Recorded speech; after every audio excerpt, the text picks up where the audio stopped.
To you live from the world-famous University of Louisville College of Business Studios here in the heart of still soggy Louisville, Kentucky. Cards fans, incubate your inner entrepreneur with U of L's top-ranked Innovation MBA. In just 12 months, gain the confidence and the connections needed to spark your entrepreneurial spirit. Learn best practices from U of L's award-winning faculty, serial entrepreneurs, venture capitalists, and national business leaders, and compete for thousands of dollars in startup funding and business plan competitions. Start your journey today. The first step is visiting business.louisville.edu. We are on the air today from 2:32 until 5:30 here on 1450 AM, 96.1 FM, streaming across the land, including on the Big X Sports Radio YouTube channel, airing live on WBNA Channel 21. You know us better as the Big X. It's Mike Rutherford. It's Roman Kelly. It's a Tuesday edition of the show as we inch closer and closer to the Thanksgiving holiday. We've got a Cardinal basketball victory to discuss. We've got football nuggets out there that I don't know if anybody wants to discuss, but we have to. We've got crazy stuff happening in the world of college basketball.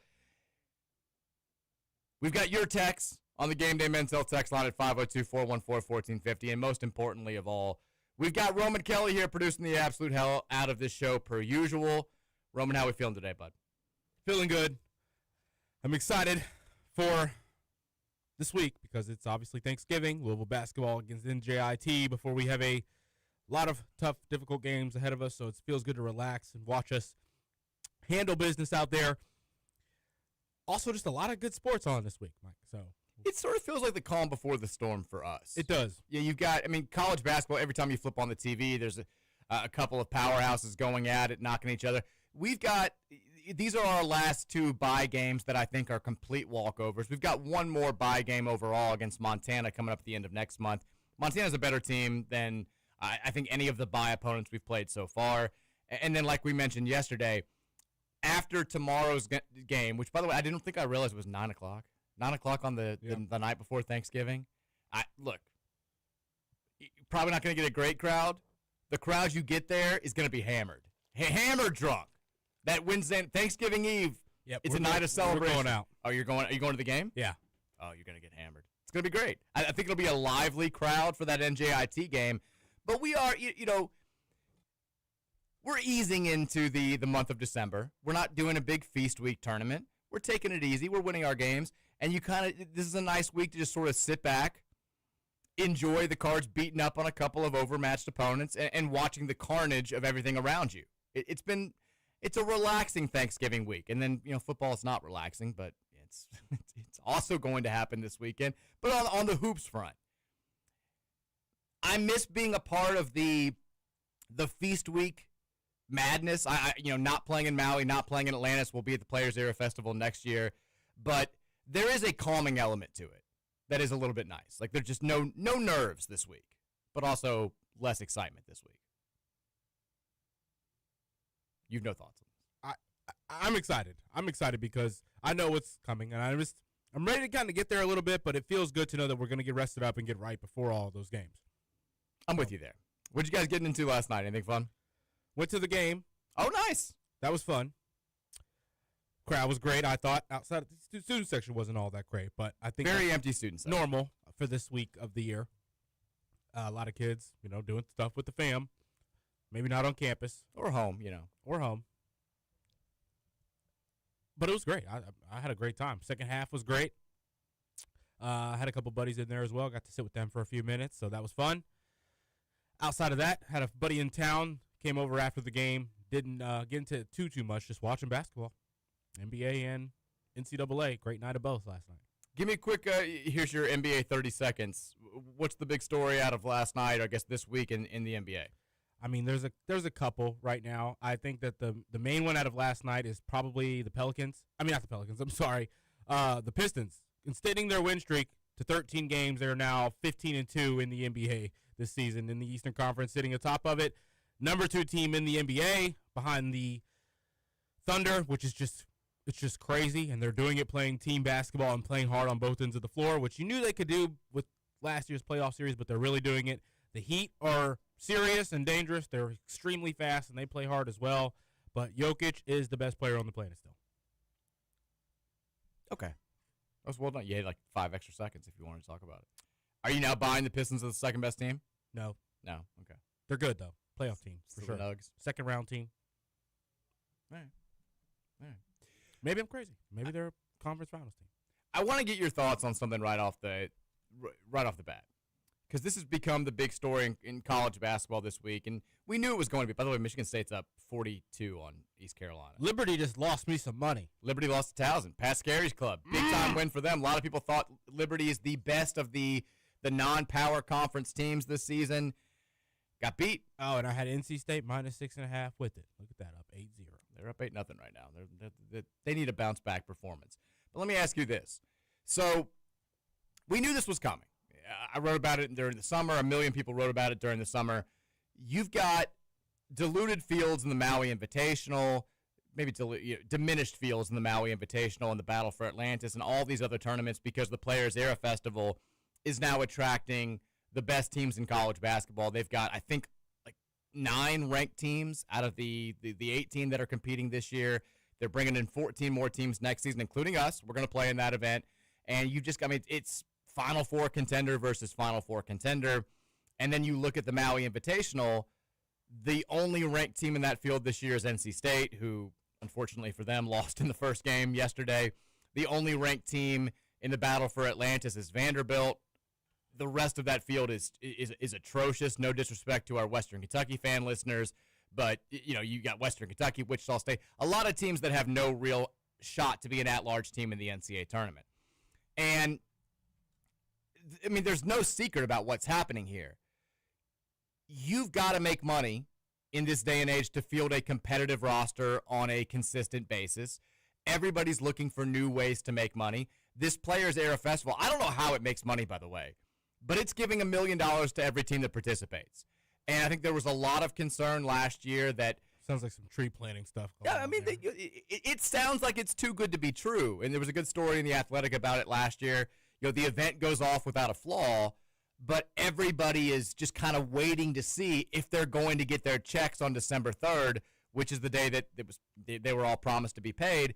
And when that works out, everyone's like, all right, we're good to go. Like, what a great event. Everything was first class. It went off without a hitch. For college basketball fans, though, I mean, Maui is the ultimate early season tournament. We've grown up watching this event at Lahaina Civic Center. You've had so many of the best players in college basketball history go through that event. You've had so many memorable games the night before Thanksgiving. A lot of times the champion of that event goes on to do great things in the season. I would say more times than not, the champion of that event has gone on to do great things during the season. And the Battle for Atlantis over the past decade plus has come on as the kind of secondary event. There are years where they've got better teams. And the cool thing is the venue is so small and it's so unique. It creates this really great atmosphere because you can hear the roars from the couple hundred fans that are there for both teams. And it's just it's an intimate setting that we've all grown accustomed to over the years and we all enjoy. And you've now got this Players Era Festival in Vegas where the matchups are incredible. You've got top 25 teams versus top 25 teams across the board. You can watch basketball from 1 p.m. in the afternoon till like 2 a.m. at night. I fell asleep with UNLV Maryland on the TV last night after watching Arizona State knock off Texas at the buzzer in Maui. Great, like awesome. For true hoop sickos, it's fantastic. The issue is it feels, I don't know, have you watched a little bit of the action over the past 24 hours or so? A little bit, yeah. It feels a little soulless, Yeah. You've got, it's a bigger arena. There's no real noise coming from the respective fan bases. It's got this sort of AAU vibe to it. Very much an AAU vibe. That's the perfect way to describe it. It just doesn't feel like it possesses the intensity that college basketball is supposed to have. That's part of the allure that separates college basketball from the NBA for fans that prefer this level of the game is it feels like there's more passion involved. Feels like there's more energy involved. This has, AAU is a good way to put it. I also would say like NBA Summer League type feel. Yeah. Where you've got scouts out there. The ball feels a little bit loose. You're wondering if these games count. Exactly. There's an element of it where it's like I feel like I'm watching an exhibition game in the preseason or something along those lines.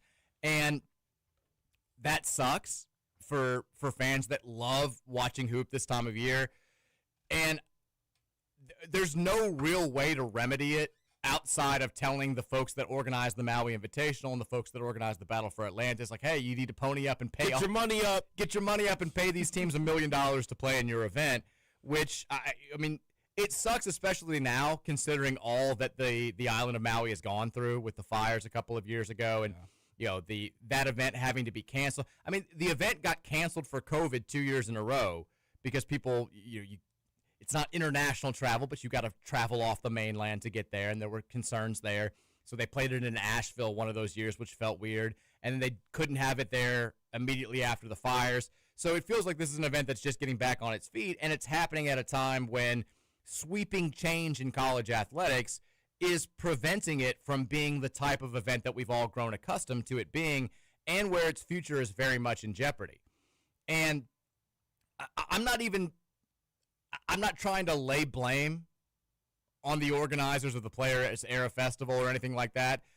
I think you can acknowledge that things are sad and that you hate that things are changing in a certain way, while also acknowledging that it kind of has to be this way given the landscape of the sport. I mean, look, we're going to go play in the event. I love the fact that we're going to play 3 big-time games, but if we're being real about it, the big allure is that we're going to get 7 figures to play in the event, and you've got a potential to make more. Yeah. Now, the actual layout of the event, it also stinks. They're going to have to fix this moving forward. So I don't even know how many people are aware of this. So you've got 2 scheduled games that are set in stone for all these teams. And the way that they determine who gets to play in the championship, which the champion of this event gets another $1 million, is based on, obviously, you've got to be 2-0. And they've got head-to-head tiebreakers and all this stuff. But what it ultimately comes down to, considering you've got 18 teams playing 2 different games, is point differential, which is an outrageous way to decide something like this. Tennessee played Rutgers yesterday. Rutgers sucks, right? We watched them. They were playing Notre Dame when I left, and they were down big at half. Looks like that game is Notre Dame leads by 7. So Tennessee whomps Rutgers by like 36 points. Yep. That virtually guarantees that if Tennessee wins its game tonight against Houston, which they're not, probably not. Maybe though. I got some questions about Houston. I watched a decent amount of that Syracuse game last night. I think it was maybe more. I think Syracuse is better than we thought they were going to be. I know they are. More about Told Houston. you. Look, they're starting 2 freshmen. That's not exactly Kelvin Sampson's forte, but you got to because those 2 freshmen are really good. But it hurts them defensively. But if Tennessee wins the game against Houston tonight, they're virtually guaranteed of playing in the championship game. Iowa State, conversely, they play a much better team yesterday in St. John's. They win by 1. Mm-hmm. So unless they beat Creighton by like 50 today, they've got no shot to play for the championship of this event. It sucks. Like the whole thing. Here's what you have to do, and I get that they're going to 32 teams next year, so there's no good way to do it. You gotta give us a bracket. You know, everybody wants the survive and advance style this time of year. It draws people in. They love watching teams play consecutively over the course of 3 days and kind of knowing, hey, this matchup could happen if this team wins. This matchup, this event's giving us good games regardless. Like, you know that the consolation games are going to be good.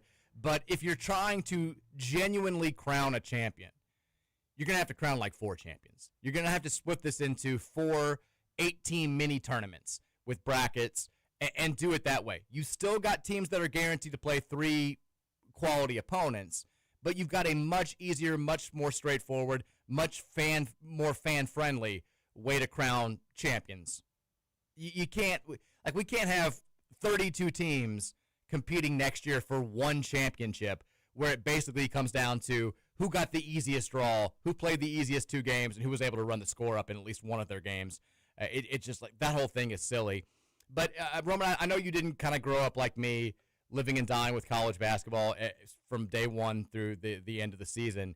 But still, even for someone who's watched the sport, can we all just acknowledge, like we understand why this is happening, but we don't have to be okay with, like, this sucks. This is, I love having as much good basketball as we possibly can, but I miss having the focus be on Maui and having that intensity where you've got we should have two semifinals today pitting at least 3 top 25 teams against one another in these 2 games, and we don't. It's just different.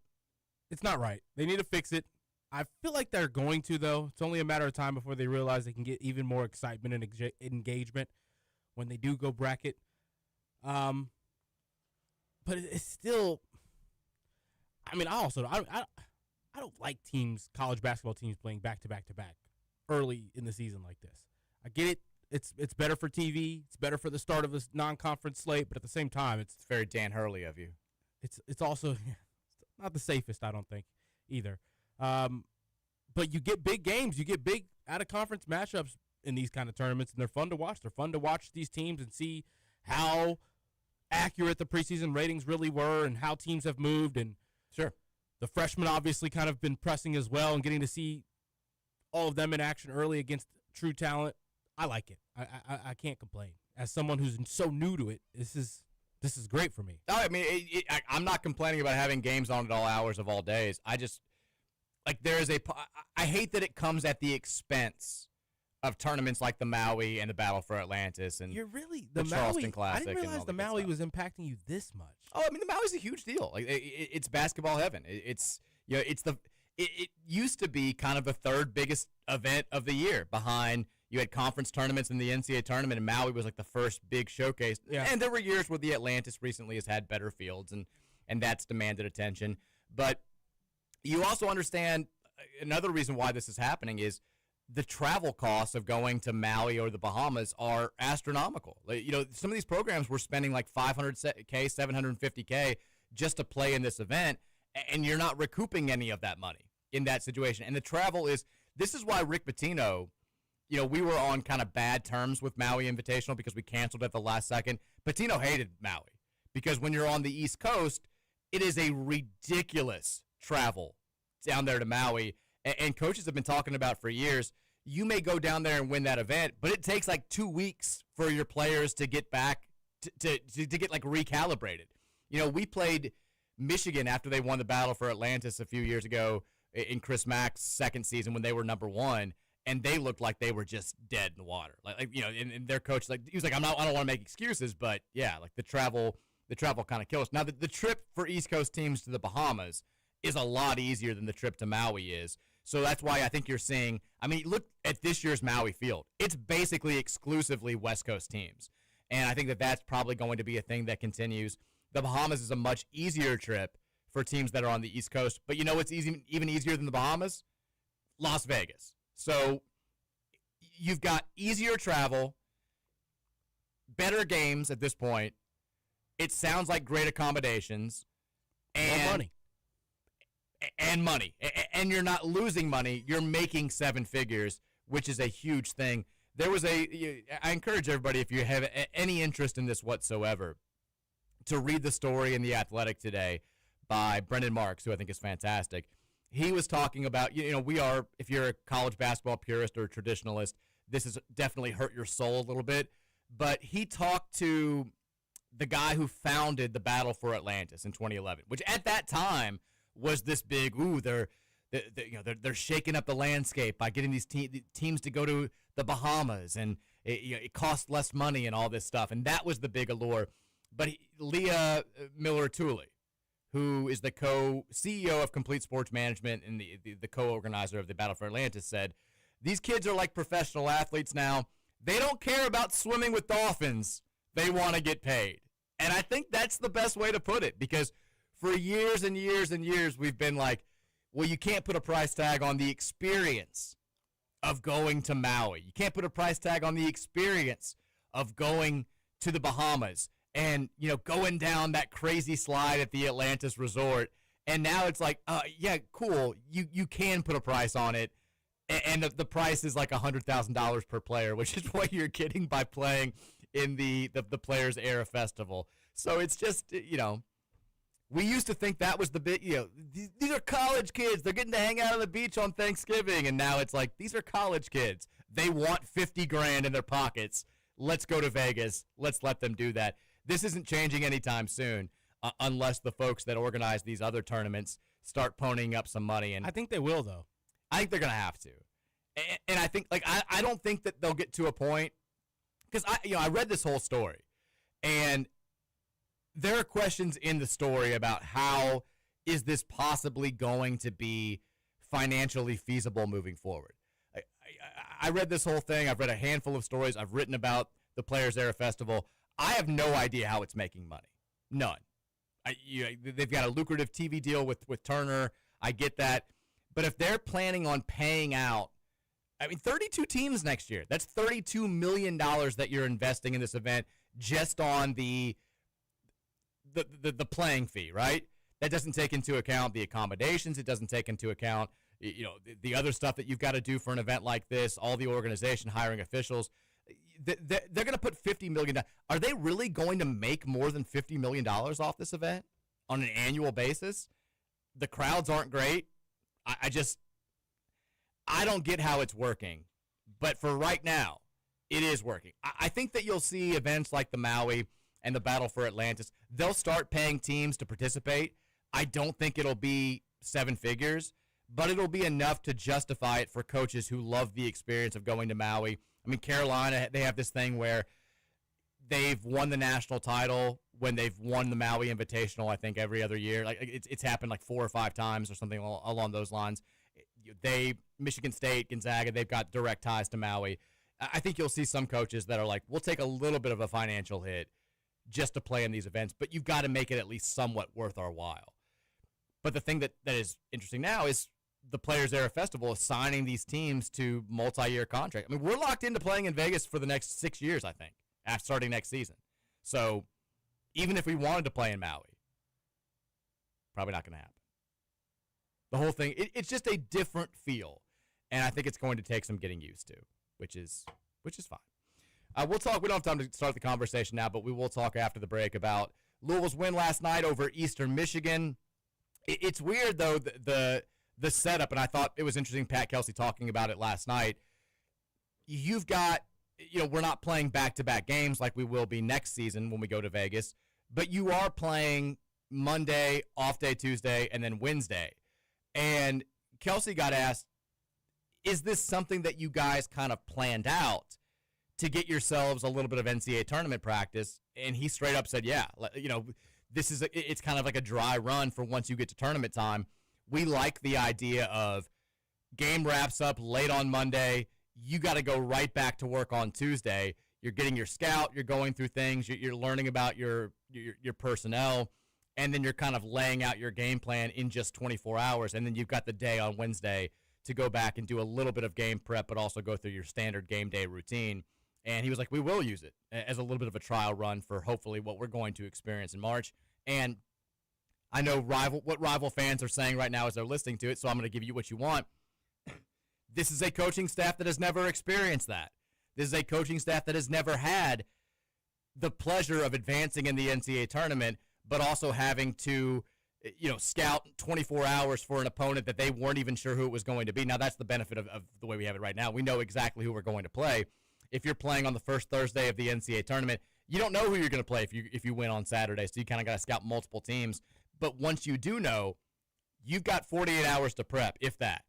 And so this will be, I think, an experience that hopefully bodes well for them once we get to March because, look, Pat Kelsey's never won an NCAA tournament game. I think I speak for all of us when I say it would be a massive disappointment if he didn't win an NCAA tournament game this March. So he's going to have to figure out the best way to win 2 NCAA tournament games and then hopefully do it again a week later and get us to the Final Four. So I do kind of like that we have this.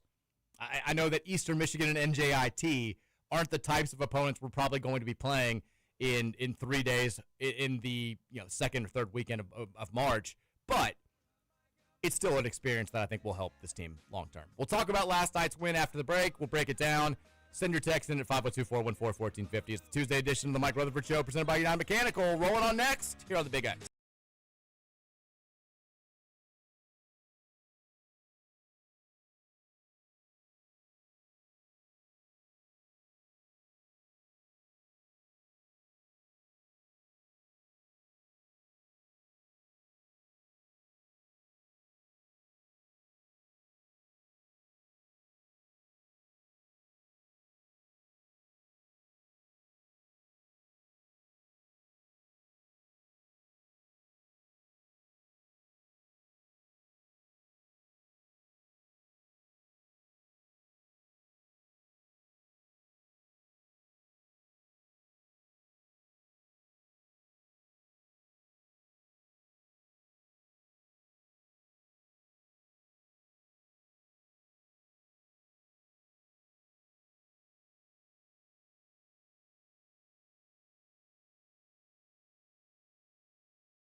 Welcome back in. Tuesday edition of the Mike Rutherford Show, presented by United Mechanical and Nexus Plus.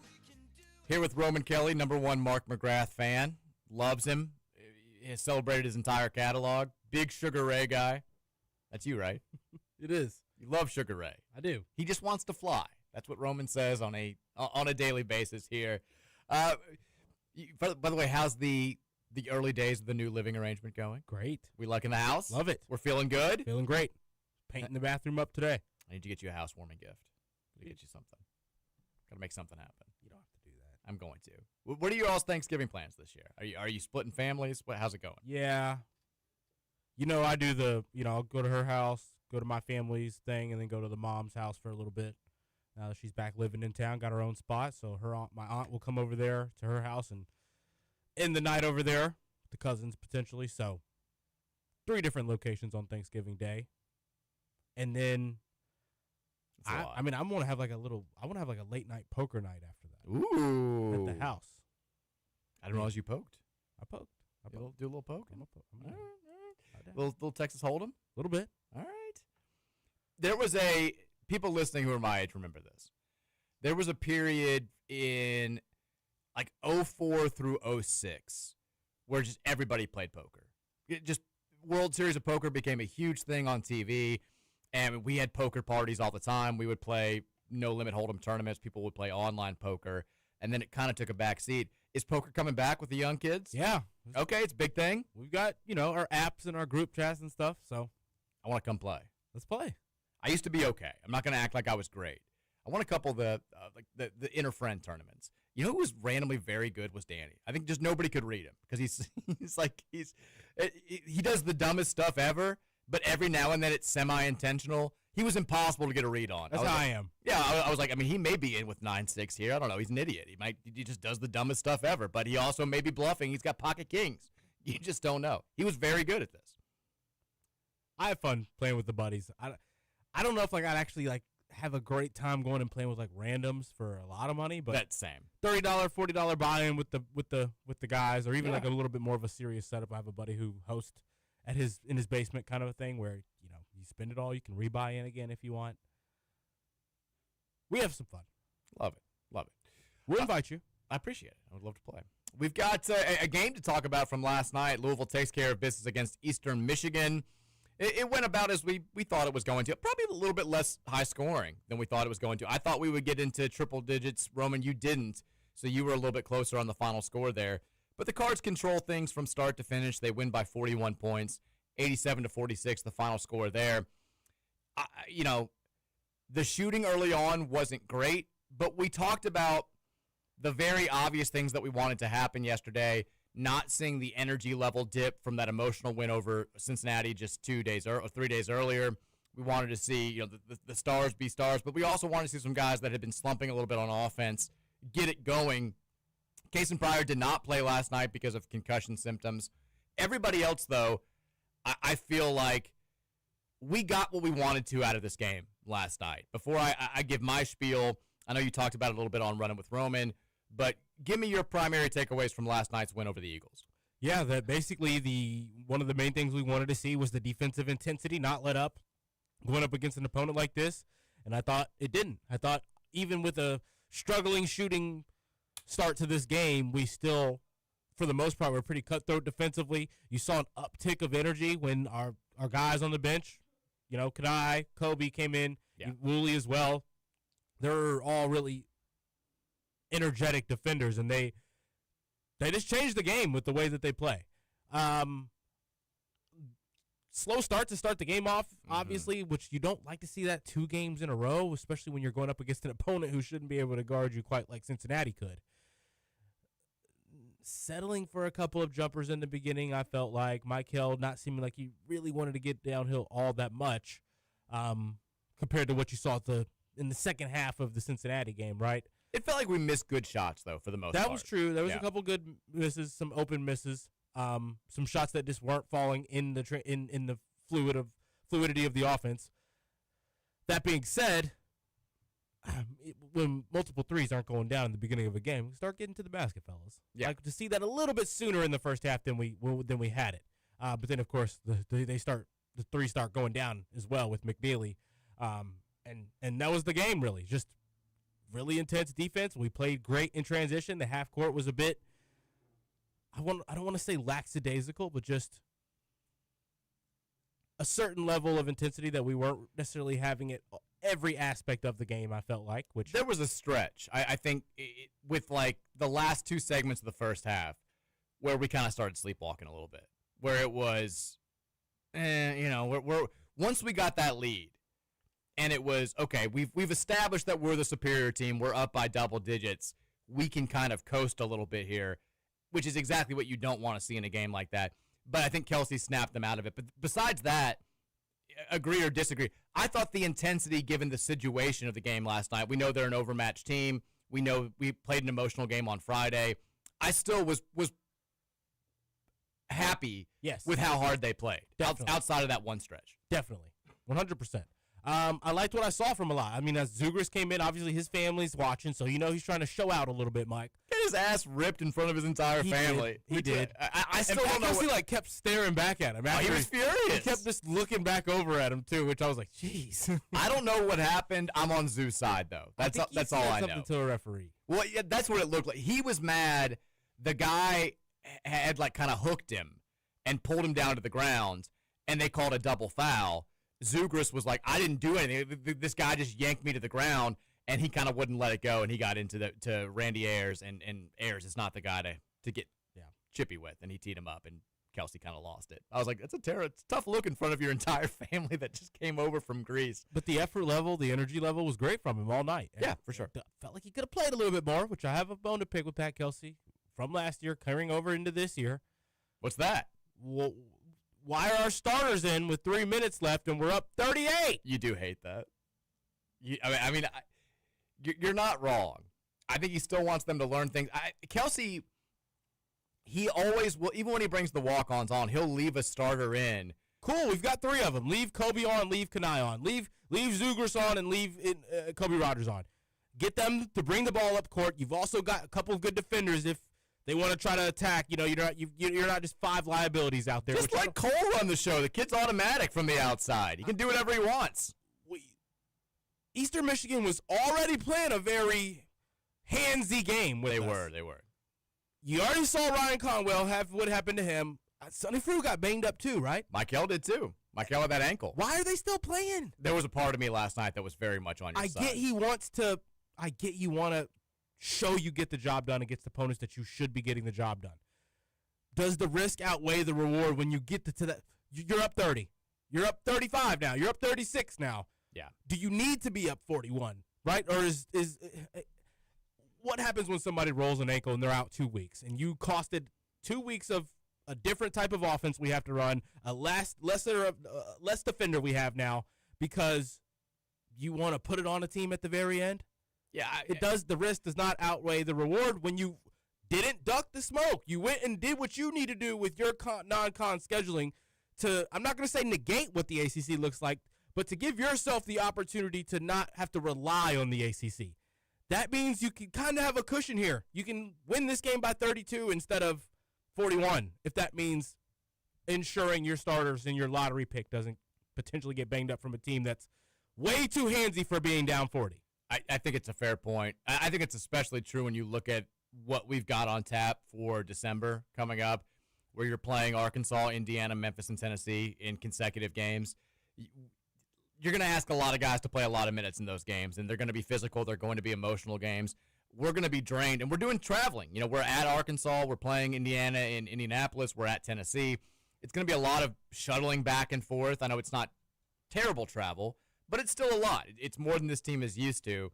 So, yeah, I was definitely with you there towards the end where I'm like, is Michael checking back in with 3:45 to play? It's like, because we're one step away. Imagine if Pat Kelsey's king of the city right now. Michael takes one bad step in the closing minutes of a 40-point win over Eastern Michigan. They're talking about you like Jeff Brom. And all of a sudden everyone's like, I don't know. We got to get this guy out of here. Like, it's nerve-wracking. But outside of that, I thought last night was a positive performance by the team. The biggest thing was obviously the defense to me. They didn't play down to the level of their competition defensively. No. like I said, there was a run there towards the middle end of the first half where it did seem like we relaxed a little bit and guys kind of eased up and just said, let's coast to the finish line here. And it got a little bit sloppy, and we gave up a couple of good looks, and the offense wasn't looking good. Outside of that, I thought we played tremendously hard. I thought you saw the same guy. The guys that played so well defensively against Cincinnati also brought that same level of intensity against Eastern Michigan, which is it's a testament to this team's maturity, and that those are the types of things that are going to bode well for us once we get deeper into the season. So I thought it was an overall very solid performance in a game where you should go out there and look like you're very good. Ken Palm agreed, by the way. We rose from number 33 defensively in the country going into last night to number 25 defensively. Nice. With that performance. We initially rose 2 spots from number 10 to from number 9 to number 7. We then fell back later in the night. I don't know why, but we're number 8 on Ken Palm right now, which is fine. I think we're probably a little bit better than some of the teams that are above us, but the algorithm will adjust as time goes on. It was a solid performance last night. Offensively, it was good. The announcers were talking about Isaac McNeely as if he had missed 30 consecutive threes. They're like, oh, feel-good moment for Isaac McNeely out there. I was like, he came into last night shooting 37.8% from 3. Yep, that's his game right there. There it is. I mean, they were like, yeah, that slump is over. I'm like, he's been fine. He just had a couple games where he didn't shoot it great. He was 5 of 9 from 3 last night. He got it going. I think you called him as your leading scorer. You were right on the money there. Leads us with 17 points last night. Michael, not a great shooting night again, but still does his thing with 11 points. And in the big story of the night, Ali Khalifa, off the bench, showing the whole skill set last night, Roman. He did. 11 points, 6 boards, 5 assists, 3 blocks, although a couple of them were like, kind of like the ball wasn't going to hit the rim anyway. Lost the ball into his arm, and it got credit for a block. But still, nice to see him go out there after not being overly effective against Cincinnati on Friday, have that type performance. He saw that first 3 drop finally and then drills 2 more in a row, had a couple of great passes early on, probably the MVP for last night's game, put up that stat line in just 19 minutes. It was good to see Ali. He's been around the block. I don't think his confidence is going to be shaken by one game where he knows that he wasn't physical enough to really make a gigantic positive impact. But it was nice to see him bounce back and have that type of effort in a game where his skill set should probably shine a little bit. Good game from him. Definitely a great game from him. I felt like kind of the culprit of, in Pat Kelsey's eyes, I guess, putting the team away there at the end, getting over that 30, healthily over that 30-point mark. So Matt asked me a question in the Running with Roman show, and I want to ask you. Okay. Obviously, Pat Kelsey says after the game, he's asked about Ali Khalifa and his shooting, and he says that he wants Ali Khalifa to take that every open shot that to have the confidence to take the shot every time he's open from 3. Do you feel the same way? Yes. You want him to be taking the shot if he's wide open? Yes. Every single time? Yeah. Me too. I mean, unless it's a situation where we've got some guys that are red hot and he's missed his first 2 badly, and it's, hey, if it's between a wide-open Ali Khalifa 3 and a wide-open Isaac McNeely or Ryan Conwell 3, pass the ball to those guys. But if it's everyone else is guarded and they're playing drop coverage and they're backing way off of you, yeah, I've got full confidence in his ability. I mean, the stroke, it's always looked good. And last night, it wasn't like it was this weird kind of funky form and it rattled in. Like, he drilled all 3 that he made. I'm good with it. Yeah, I heard the question because I think it was phrased as sort of, do you want him taking those same types of shots in competitive games against better teams? And Kelsey was basically like, that's why he came here. He came here because you get the green light from the outside, and he's made them throughout his career. So, yeah, I think those are the types of shots that he can make. And you saw him be kind of a rhythm shooter. He's the type of player, if he sees one go down, he's liable to make a couple in a row, and that happened last night. So I'm good with it. Now, if he goes out there and clanks his first 3, maybe then you back off and you say, let's try to get other people involved. But I feel confident with him shooting the ball. There was only one guy last night that I thought kind of had an off night, and maybe it's our fault because we were talking about him in glowing terms yesterday. Sananda Farouk just didn't do much in last night's game. They tried early on. You mentioned we come out, we're not shooting the ball that well from the outside. They tried to force it down low and utilize his strengths, and he couldn't really get anything done. Yeah, he couldn't finish. Lost the ball, couldn't finish, got it knocked away a couple times, missed a short shot. 15 minutes, 5 points, 6 rebounds, had a couple of turnovers. Did not really assert his dominance against a team that didn't have a player taller than 6'9". That was a little bit of a disappointment to me, given how well he played against Cincinnati just 3 nights earlier. Yeah, it was. They had a couple of aggressive guys out there, but he had the length and size advantage over any player that was touching the floor for them. And you'd like to see him utilize it, find ways to utilize it. He needs to play faster, Mike. That's on the offensive end. He needs to be playing much quicker than he is once the ball touches his hand. Patino talked about this before when he recruited, when we had a couple of European players here. He was like, there's just a certain, it's not laziness. There's just more of a laid-back feel from some of the European players. Now, he would say, he's like, it was the exact opposite with when we brought in centers from Africa. They were just hungry to learn and would do whatever you wanted. But he was like, with the Euro players, it's just a different cultural feeling. And he was like, it's kind of hard to motivate them and get them in this mindset of every game, like, you're going to war. Like we need you battling out there as if every single loose ball, your life depends on it, this team's success depends on it. And I think you see a little bit of that with Frew, where he very clearly, after halftime against Cincinnati, got the message, and he was just 100 miles an hour everywhere he went. He was fighting for everything. He was banging in the post. And then last night, it was almost like, okay, well, I don't have to do it in this game. It's almost like he has a switch that goes on and off, where everybody else, that switch gets flipped the moment they step on the court. With him, there's a little bit of, I can I don't have to have that same mentality every second of every single game. Yeah. And that, I think, is going to be the biggest adjustment for him if we're going to get where we need to get as a team this season, because you do kind of see him try to turn it on and off, and you can't do that. You've got to be ready to be this physical every single game. And I know that's not the style in Germany, but it is the style here. You're going to get beat up every single game if you don't bring it, even if it is Eastern Michigan. And that the Habab kids, he was a good player last night. He did some good things. He was very physical inside. They were, I'm not calling them a cheap team, but there was a little bit, like there were some moments where I'm like, all right, that's a little bit too much, right? A little bit. The biggest moment was obviously, go ahead. What you're about to say, I think.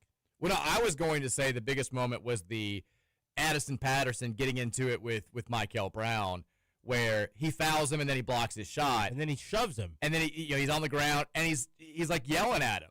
He's like, get up, B, and all this stuff. He shoves him after the block. He give him a little shove, knock him down to the ground, and then kind of stares at him. I mean, and then tries to hype up the booze as he's getting subbed off. He yaps with somebody. Messaged me on Twitter and said that they were the guy that was talking to him. He starts yapping with somebody in the crowd. I mean, I tweeted this out, but I'll say it on the radio. I would kill for 1/4 of the confidence that it takes as a person who is that kid's played 7 years of college basketball. I would kill for 1/4 of the confidence it takes to be a 7-year college basketball hooper to talk that level of bleep to a can't-miss 19-year-old future lottery pick in the closing minutes of a game where you're down by 40. The level of disillusion that you have to be like, yeah, this is the moment where I'm just going I've won. After a foul, too. It's not like you just cleanly blocked his shot. You fouled him. He's going to the line to shoot free throws and extend the advantage from 38 to 40, and you're getting into it with the crowd. You're hyping up the crowd as they're booing you as you're walking off the court. Like, it was almost impressive, the fact that he was willing to do that in that type of situation. I don't even know what to compare it to.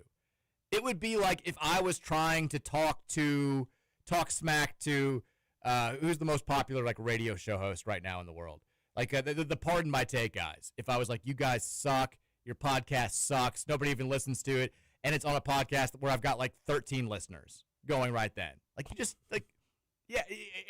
You've got nothing to stand on, Addison. Get over yourself. That was annoying last night. Thought that was a bit corny. It was very corny. Corn dog getting in his feelings there because he was having a bad game. He was traveling every time he touched the ball, too, and he couldn't shoot. Their whole team was walking every time they took the ball. They were. I don't want to be the old guy, like the old everything's a walk type guy. But my God, like every time they called it, they just took 17 steps and didn't get called for it one time. Him in particular, though, he had like 2 I thought were blatant. He did. I thought Kanai had a great game. Kanai played really well. The Hezi, Mike, going gorgeous. Up with the right. Changing the left. With the left. Oh, it was gorgeous. That's one of those moves right there where it's like, okay, hold on now, Kanai. If you made a decision like this every time down when you were looking to score, you'd be one of the best scorers in this sport now. Yeah. Need him to get into that bag as often as possible. You know, and he needs more minutes to do so. I really do think he needs texter to, someone I just saw it at the top of the text line though. And I agree with that texter that he kind of seems like the guy that the more minutes he plays in the game, the more comfortable he gets, the more of a flow he gets. He also did hit his first 3 of the game, so that's kind of you're probably feeling yourself from there as a bench guy on your home floor. Can we all agree though? It's got to be in a rhythm. The second one that he took, where the pass was a little bit off, and he had to kind of bring it up to his body, and it wasn't was one he in the corner, and exactly. The second that he went up with the shot, I was like, no chance whatsoever. He wasn't looking at the rim as he caught it, and he airmailed it by like 6 feet. It's got to be all in one rhythm. Yeah. The jumper looks good every time he shoots, or it looks the same every time he shoots it now, which is good. But you can tell, with his eyes and where his head's at, and how he's deciding to shoot the jumper. When pretty much every time it's going in, you can know. People, I get why people hate games like last night's. Fans of programs like Louisville, they want to see Louisville playing other top 25 teams or other power conference opponents every single time out. But there are, I think, unquestionable benefits to games like last night's, and not always the super obvious things. The Kanai play last night that we're talking about, where he does the hezi, crosses the guy up, goes to the rim, goes up with the right, finishes with the left. That's one of those confidence-building moments to where it's one thing to do that in practice a million times, but to actually do it in a game. And you could tell he was feeling himself a little bit after, where he's kind of like, he was like, oh my God, like when the whistle blows. Like he was very proud of himself. Doing that in a game against Eastern Michigan, maybe it gives you the confidence to do it in a game against Indiana next month. Yeah. Like you've seen him do it in the practice clips. Yeah, but I mean, you know how it is. Until you actually pull it off in a game, yeah, I know. There's that little doubt in the back of your mind, and I think Kanai is a player that struggled with confidence, like a lot of young players do, making the jump from high school to college. And I think going out there and doing those types of things and having that full knowledge that I can do it without messing up the dribble, or I can do it, that's one of those steps that I think he has to take on this road to hopefully being a player that we can count on when the games start mattering more next month and then into conference play in January and February. So, like, little stuff like that in a game like this, you can look back on it and say it was a huge moment for him. And I'm not just saying that play, but some of the things that he did against South Carolina State and Jackson State and other things they did last night. I'm with you. I thought he played really well last night. Also had 3 assists, which you don't typically see from him. He's trying to do the pass more. He got pointed out as far as his ability to screen. Pat Kelsey was saying Javon Hadley is like the best fade screener I've ever coached. And he's kind of taken Kanai under his wing and said, this is the next step in your evolution. And there was a play late in the game last night where, and I know you hate the starters being out there, but it was like, I think it was McNeely's last 3, where I think Hadley or somebody had the ball on the wing, and Kanai was like, got their attention, set up the fade screen to free up Isaac for a 3, and he drilled it, and we go up, and Kelsey was like, that was my favorite play of the night. That's one of those little things that fans don't pick up on that's going to make Kanai a player that we can rely on more as the season goes on. And I do think you'll see him be trusted more as time goes on. Played 22 minutes last night. We'll see how much he plays next week when we start this I guess 2 weeks from now, when we start this huge run. But, yeah, I thought he was really good. I thought Kobe Rogers was really good last night. Love the energy that he brings. Woolley didn't shoot the ball particularly well, but I loved his energy. He had 3 steals last night, played a good game. I mean, everybody played pretty well. I think Frew was the one guy that you looked at and said, come on, man. Also, what's up with Javon's free throws? He can't shoot free throws. At a certain point, do we start getting concerned? He's shooting. I'm already concerned. He shot 83.9% from the free throw line his last year at Colorado. He shot 77.1% last year for us. He's shooting 35.3% from the free throw line right now. He's terrible from the free throw line. He needs to slow down like immensely. He's going way too quick. He needs to take his time. Someone needs to remind him that they're free. He's 6 of 17. He's rushing to get them over with because he knows he's going to miss them. Here's the thing that I would say, too. It's sometimes, we can talk about tuck the elbow, do this, get the same routine, stay on the line. I would just go, hey, man, you miss every single one long. Shoot it shorter. Like at some point, someone just got to go, hey, have you tried staring at the front of the rim and just shooting it a little bit softer than you have been? I think you would make every single one. He hits the brace every single time he misses. I don't think he's missed 11 of his 17 free throws. I don't think one of them has been short. It's the same every single time. It's terrible. Just get him into a room and be like, hey, you see this? A little bit long. A little bit long. A little bit long. We're a bad free throw shooting team. 68% last night. That's not good. It hasn't. Yeah, but we were 24-28 against Cincinnati. We've been a good free throw shooting team in our biggest games. We're still worried. You worried about the free throws? We weren't good against Kentucky at the end there. We're 84th in the country in free throw percentage. Really? 75% as a team. It's better than I thought it'd be. Keep in mind, Michael and Conway are the guys getting there the most, and that's true. There's they shoot it very well. A lot on their sample size. Let's take a break. When we come back, your thoughts on the Game Day Men's Health text line. 502-414-1450 is the number to weigh in. We'll let you take over in hour number 2. Keep it locked right here. It's the Rutherford Show on the Big X.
Waste away with me.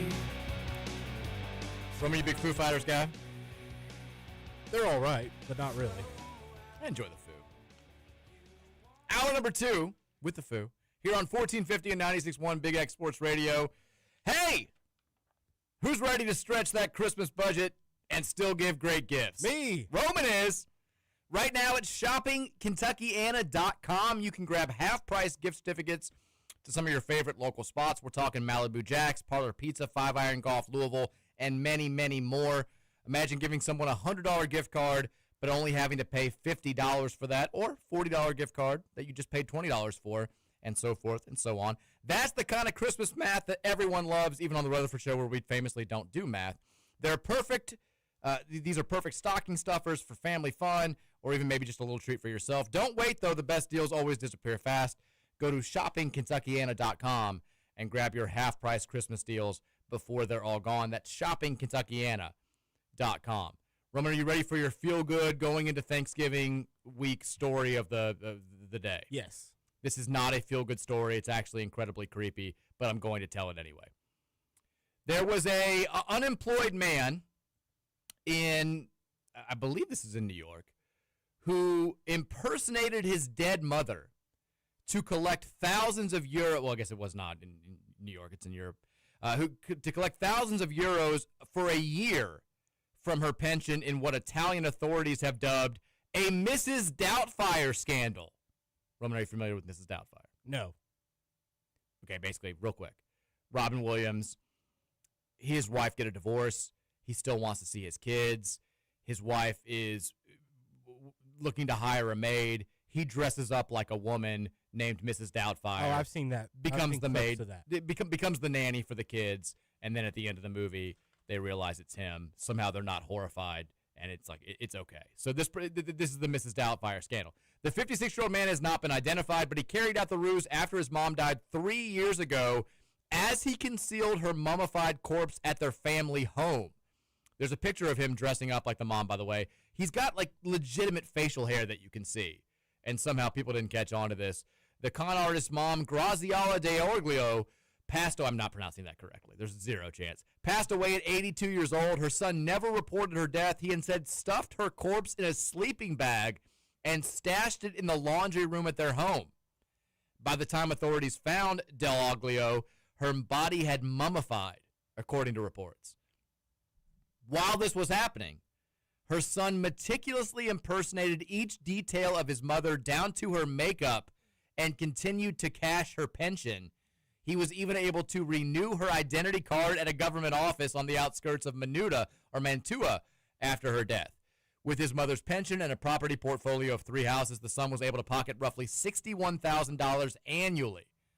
Authorities said he underwent a Mrs. Doubtfire-style transformation, but an eagle-eyed government employee finally picked up on his scheme after noticing his apparently masculine features, including his low voice and thick neck. The employee notified authorities, who compared photos of Deoglio and her son and then realized he'd been conning them. The son allowed authorities to search his home, where they uncovered his mom's body, though officials didn't suspect any foul play contributed to her death.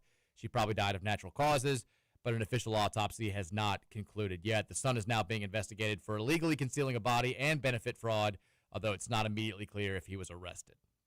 That's ridiculous. But happy Thanksgiving, everybody. You know, you got to do what you got to do out here. Sometimes you got to be moms. I don't know if that's the correct response to that story, Roman. Probably. I don't know if you got to do what you got to do is the lesson that we're learning from that. That's absolutely ridiculous. Going to get the ID renewed, dressed up, I mean, doing multiple things, it sounds like, and no one having catched on. Like 3 years. That's insane. The side-by-side pictures, by the way, they've got a side-by-side of the actual mom and the son dressing up like the mom. He did a good job, okay? I'm surprised he got it. It very much looks like a man dressing up like a woman, but in the best part, like the mom, I'm trying not to be mean. I don't want to speak ill of the dead.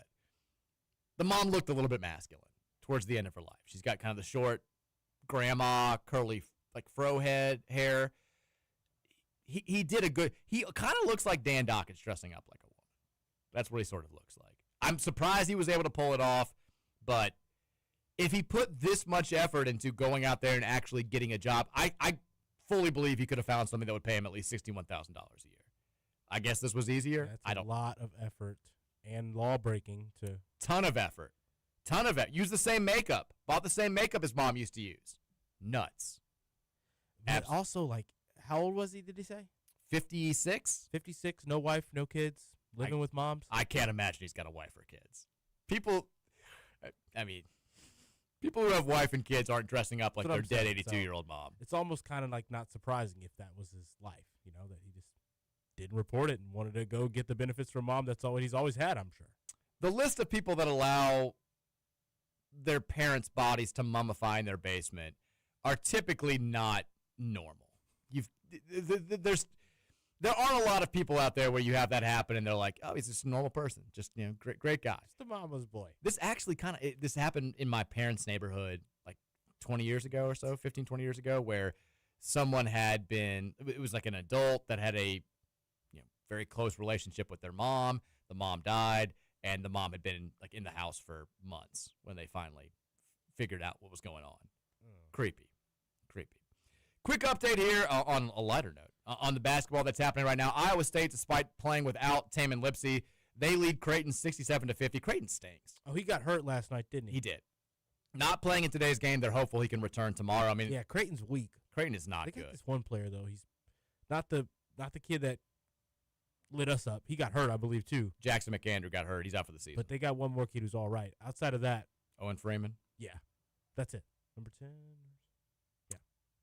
I think Freeman's 32, I believe. That might be right. Jason Green's also pretty good. He's number 0. But they're getting housed right now by Iowa State. 69-50 is the score.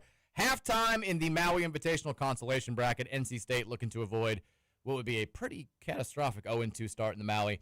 They lead Boise State 34-28. We'll have Syracuse and Kansas just now tipping off on TNT. Syracuse looking to bounce back from what would have been a huge win for both them and the ACC over Houston yesterday. They lose in overtime. Now they have the classic like bounce back game against Kansas. By the way, are we a little worried about Kansas right now? I know Darren Peterson's, he's going to come back at some point. Syracuse money line. I think that's a good bet. What's the spread? 4.5. In Kansas' favor, I assume? Yeah. With no Peterson, so I'm guessing they would be more if Peterson was playing, which is surprising. Kansas is in a weird spot because, Peterson. They're big, still good. He's still good, but like they don't have anybody. They built the entire offense around Peterson. So when he has games like he did against us in the exhibition, they're fine. They can go out there and hang 90 on somebody, but when they don't have him, they don't have a bunch of other playmakers off the bounce. They've got a couple of good bigs. I mean, like Trey White's their second most productive player at this point. Bryson Tiller's all right. He's fine, but like he needs somebody to set him up. And they're in this weird spot now where like they need him to be fully healthy. Hamstring injuries tend to linger, and you clearly need a fully healthy Darren Peterson if you're going to get where you want to go this year. But for their resume, all of their toughest non-conference games are happening right now. You lose this game to Q's, you're playing somebody else really good tomorrow. If Peterson can't play in that one, next week you play UConn and Missouri, and then right after that you've got NC State. There's nobody else good in their schedule until they get to conference play. So if let's say they lose to Syracuse, Peterson doesn't play tomorrow, they lose that game. You've got UConn, Missouri, NC State. You lose 2 of those 3 games. Your resume stinks going into Big 12 play. Even if you're fantastic in a good conference, you're probably looking at tops like a 4 or 5 seed. There's never a good time for a star to get injured. It's been a really bad time for their star to get injured. And you want to have this mentality of, well, we're looking big picture, we got to get him healthy. But you're doing so at the expense of your resume right now, which is it's a not ideal situation. Look, we dealt with it last year, having guys hurt in November and December and having to adjust in games that mattered for our resume, and we ultimately kind of got burned by not winning enough games against quality opponents in those 2 months. Game Day Men's Health text line is 502-414-1450. A reminder, Game Day Men's Health, redefining men's wellness with no shortcuts, just results, testosterone, peptides, weight loss, sexual performance therapy. If you got any needs in these areas, go to GameDayMen'sHealth.com today and find out how they can help you out. Texter says, Romy, you ready for this? But I didn't ask you. You ready? Texter says, on December 4th, 2025, Terrence Edwards was shooting 21% from 3, 7 of 34. He finished the season 33%, 67 of 203. Noah Waterman was 24% and finished 29%. What's the chance that Woolley pulls a Terrence-type improvement, Roos pulls a Noah-type improvement? That would put them at 38% and 28% respectively. I think it's more likely than not. Well, I don't think Kanai's going to shoot the three at the level that Noah not did. Get enough attempts. Yeah, Kanai's not. We don't need Kanai's. I need it, but the team doesn't need it that much. Noah was more reliant on the three for his overall game last season than Kanai is my point. Yeah. Like he does more things well inside the arc than Noah did. And so, very hard to do. Yeah, exactly. So, I mean, Noah kind of came here as a guy that was like the 3-point was like his big thing. Pump fake, sidestep, shoot it, or just let it fly. Yeah, and he didn't shoot it well. Kanai can still really help us out, even if he's only shooting like 30% from three, you know? Noah Waterman's free throw percentages is what was so... God, I mean, it's like the combo of the two. You're taking me back to issues from last year that I'd sort of forgotten about. Where it was like no, when Noah got fouled, it was like I mean, you didn't even. It's like you'd rather miss the he's three. He's shooting get a long 32% from the free throw line. What are we doing here? But I mean, Woolley shot the three at a 40% clip last year. I think that Adrian Woolley will be fine. He's sort of like Kanai in that he kind of needs everything to be in rhythm. There was one, Michael threw him a bad pass last night where he was wide open, but he had to go down, kind of trap the ball on the ground, and then get into his shot. And that was one of those where I was like, I don't think he's going to make that. Once he starts... The one on the loose ball, though, where he gets it and he ends up on the right wing with not dribbling because he picks it up so he can either start dribbling or pass or whatever he wants. Just the jab and the shot, that's crazy confidence as a shooter. Yeah. I don't worry about him at all. He'll be fine from three. I know he hasn't shot it great yet, but we're still talking about a 6-game sample size. He may not get up to 40% for the season because it's tougher to get into a rhythm. You know, he's used to playing 38 minutes a game last year at Kennesaw State, where you miss your first three, they still want you shooting like 12 of them a game. He's, you're coming off the bench, you're playing shorter spurts. It's a little bit tougher to get into a rhythm at that point. He'll have a game, though, where he goes out there and hits like 4 or 5 from three at some point over the next few weeks. He'll be fine. My bigger concern with Adrian is him making the right decisions when he makes the move to the basket, because he can be so lethal there. There was one last night, though, where it was like, I'm going, and I don't care who stops me, and he went right into 3 people and just airballed the layup. He also tried to cram last night, which I love. I thought he had it, I did, too. He probably should have. I don't think he realized how little resistance he was going to get at the rim. He took off a little bit too early. But I love the idea. Like, you get that step. Ball was well above the rim. Yeah, let's go. I mean, he made some great defensive plays last night, just didn't shoot it fantastic. But I do think that you'll see him, those percentages will go up over the course of the year. Texter says, CFB here. Mike, you might need to change my name on the text line to Kanai Roots #1 fan. I want to preface this by saying I love Hadley as much as the next guy, and he absolutely has a role on this team.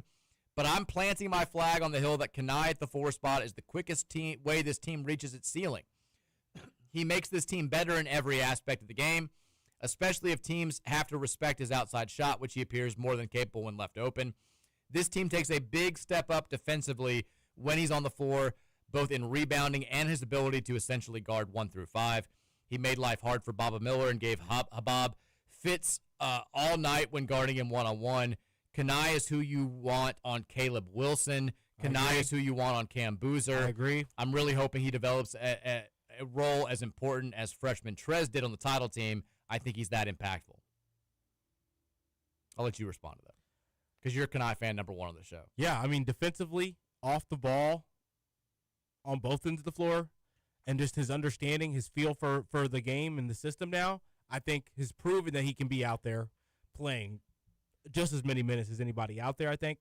I think there's still some question marks on his decision-making on the offensive end. Granted, once he makes his decision, his ability to execute that decision is much improved. I think he's a much better passer. Like we not just the emphasis on the 3 assists, but last year he would drive in, kind of be unsure because he had to get out of a dangerous spot on the wing, and then he's picking up his dribble too early and not sure where he's supposed to go with the ball. Now he's having to throw a pass over the defender's head that Chucky and Terrence have to go jump for, or if not, it's a turnover. little things like that you're not seeing from him anymore. I think the rebounding versatility, especially on the offensive end, is kind of where I agree with the texter.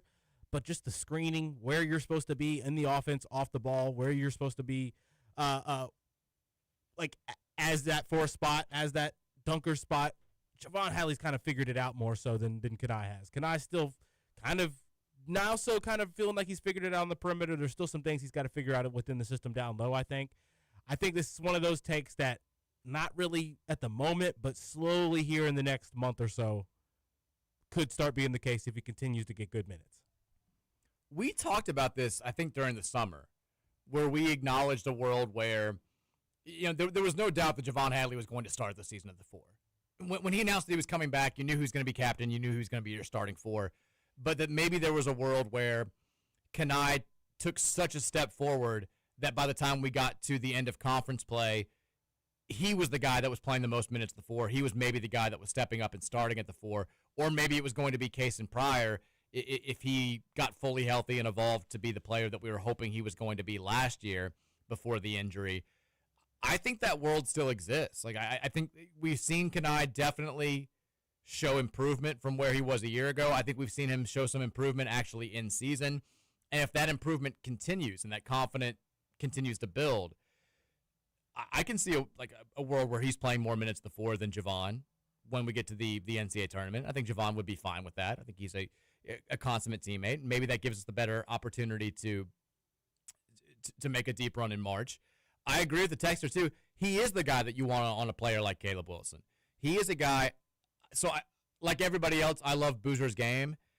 If there's been one big flaw in it so far, it's been finishing over length.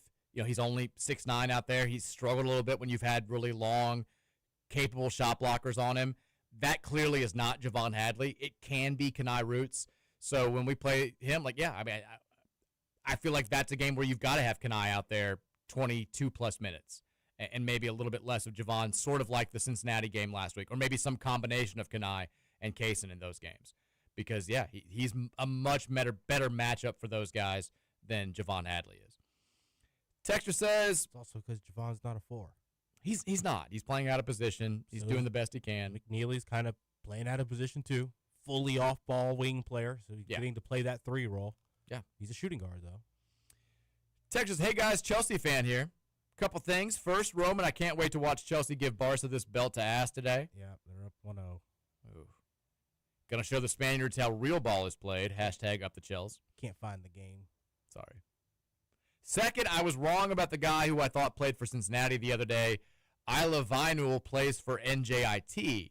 I was one game too fast. I realized after you all sounded so confused. Yeah, I had no idea who you were talking about. We'll start our Highlanders prep tonight. We'll focus on NJ. We got to get NJIT guy on the line. We got to get his thoughts on his Highlanders going into tomorrow night. 9 o'clock Thanksgiving Eve showdown. Let's get to it. Roman, what do you think about, real quick, while we had somebody brought up soccer? Nice. Red card right before the halftime. Sorry. Perfect. Happy Thanksgiving, Rome. It's great. Will this knock them out of the Champions League?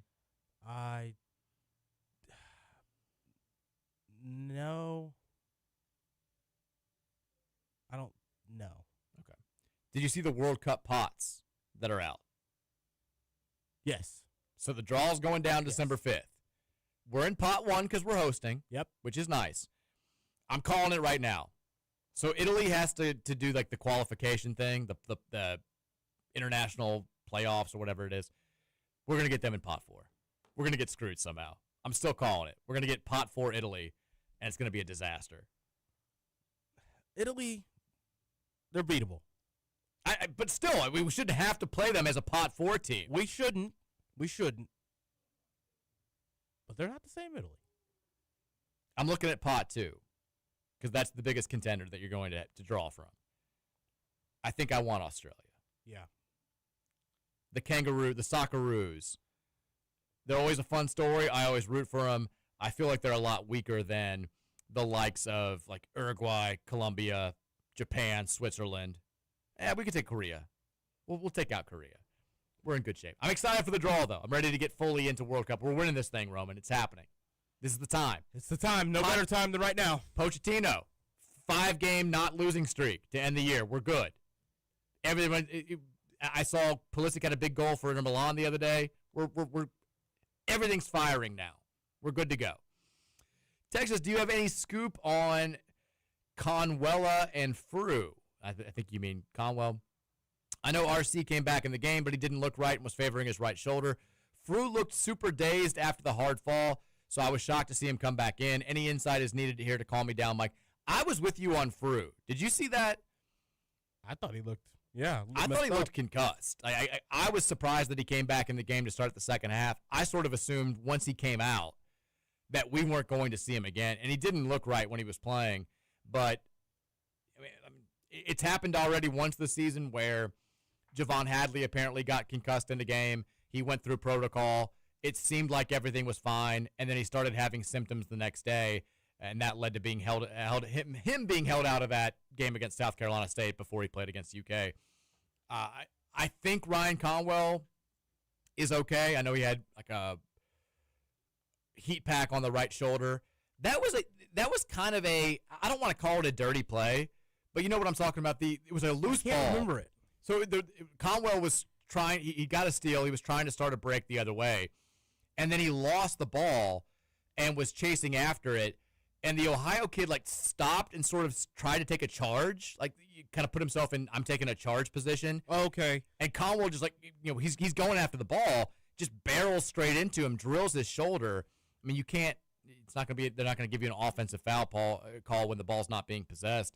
So again, not a cheap play, but I don't know what the kid from Ohio was doing, and it ended up. It was a terrible collision. Yeah, my thing was that he was smiling after it happened, so I didn't. He looked like he was in pain for sure, and yeah, I don't know. Hopefully he's totally fine because we clearly need that guy to be 100%. Let's just let's get Wednesday. Let's get through that. Let's go out there. Let's take care of business tomorrow night. Everyone have a fantastic Thanksgiving. Get maybe a couple days off. Get everybody healthy because we're going to. There's going to be a lot of focus on that next game after that. December 3rd at Arkansas, Calipari, Kenny Payne. We need to take care of those guys. Now, we'll get a chance to see Arkansas in action on Thursday. If you're sick of football, if Joe Burrow's not playing and the Bengals game looks like it's going to suck, you get Duke, Arkansas, I think in Chicago, on Thanksgiving night, 8 o'clock on Fox. So if you want to see, that's their last game before they play us. We won't have another game after tomorrow night before we play them. So if you want to get a little early glimpse of the team that we're going to be going up against on December 3rd down there in Fayetteville, you can watch them Thanksgiving night. Do we want them to win? I think we kind of want Duke to win, right? We played Duke twice. No. You're rooting for Arkansas? Make them look good. Well, we played Duke twice. I know, but we need Duke to be good, too. They're going to get the wins. I can't root for Arkansas. I don't think Arkansas's. I think I might be on. I'm on the same page with you. About me thinking they were massively overrated? Yeah. It's almost like if you have a bad season that gets saved by 2 upset wins in the NCAA tournament, and then you bring everybody back from that team, that you shouldn't be considered a top 10 team the next year. Seems like basic logic. Yeah. Apparently, some people disagree. I can't do what I do with Purdue and not do it to Arkansas a little bit as well. Well, Purdue's also good, and Arkansas's not. They're overrated. They still could be overrated, but they are good. Texter says, Chris Teachers and Mike, great stuff, as always, over on SB Nation. Thank you. Everybody go read it. Although your November 3rd article listing 8 teams that can win it all included Kentucky, but not Louisville, was there a logical reason for this? Or, as I suspect, did you hit your head, take a boatload of drugs, or have to meet the ransom demand of a demented member of BBN? I'm assuming you've since replaced the Cats with the Cards on that list. We'll do an update next month for the 8-team list. I mean, I don't know. Maybe it was overreaction to the Purdue game. Maybe it was overreaction to the computers loving them. I threw them on there as like the 7 team because I thought their combination of size. I feel bad about it because I wasn't as big on Kentucky as I was. I can't believe you did this. I did. I don't know. What do you think did you overreact to the Kansas game or something? Maybe I had Louisville one spot ahead of Kentucky on my preseason top 25, and I think Ken Palm having Kentucky at like 2 at that time just threw me off. Because usually he's not wrong when he's got big differences. There's a couple things that are wrong on there. Well, right now, for sure. But usually when it's like he's way higher on a team than the human polls are, more times than not, I feel like he ends up being right. And this was before Jalen Lowe was hurt, and we kind of didn't realize Jaden Quaintance wasn't going to be back. I still think Kentucky can be good. But, yeah, if I did that today, I would not have Kentucky on the 8 teams that can win it all list, for sure. By the way, I watched that. I thought it was going to be a whole series on Mark Pope. I guess it was just a one-off special where he had his conversation with Bill Raftery. I watched it a couple nights ago when I had nothing going on. He is, I think, a genuinely good person. He certainly comes off that way. He's clearly a good enough basketball coach. One at BYU, one at Utah Valley. This guy's an all-time weirdo. All-time weirdo. The whole, I'm having my wife talk with the players about life is just super. Like I said, good guy. I think he's a good coach. I think he's super weird. I don't know if that combination can work in Lexington. I just don't. Maybe it will. Maybe it'll be all fine. But there's every now and then he says something where I'm like, I don't think your fan base wants to hear this, man. I don't know how well this is going to play. In over his head. I think he might be in over his head. Let's take a break. 4 o'clock hour is up next. We'll keep reading text at 502-414-1450. It's the Mike Rutherford Show presented by United Mechanical. 1450 The Big X.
4 o'clock hour of the Mike Rutherford Show, presented by United Mechanical, 1450, 96.1, Big X Sports Radio.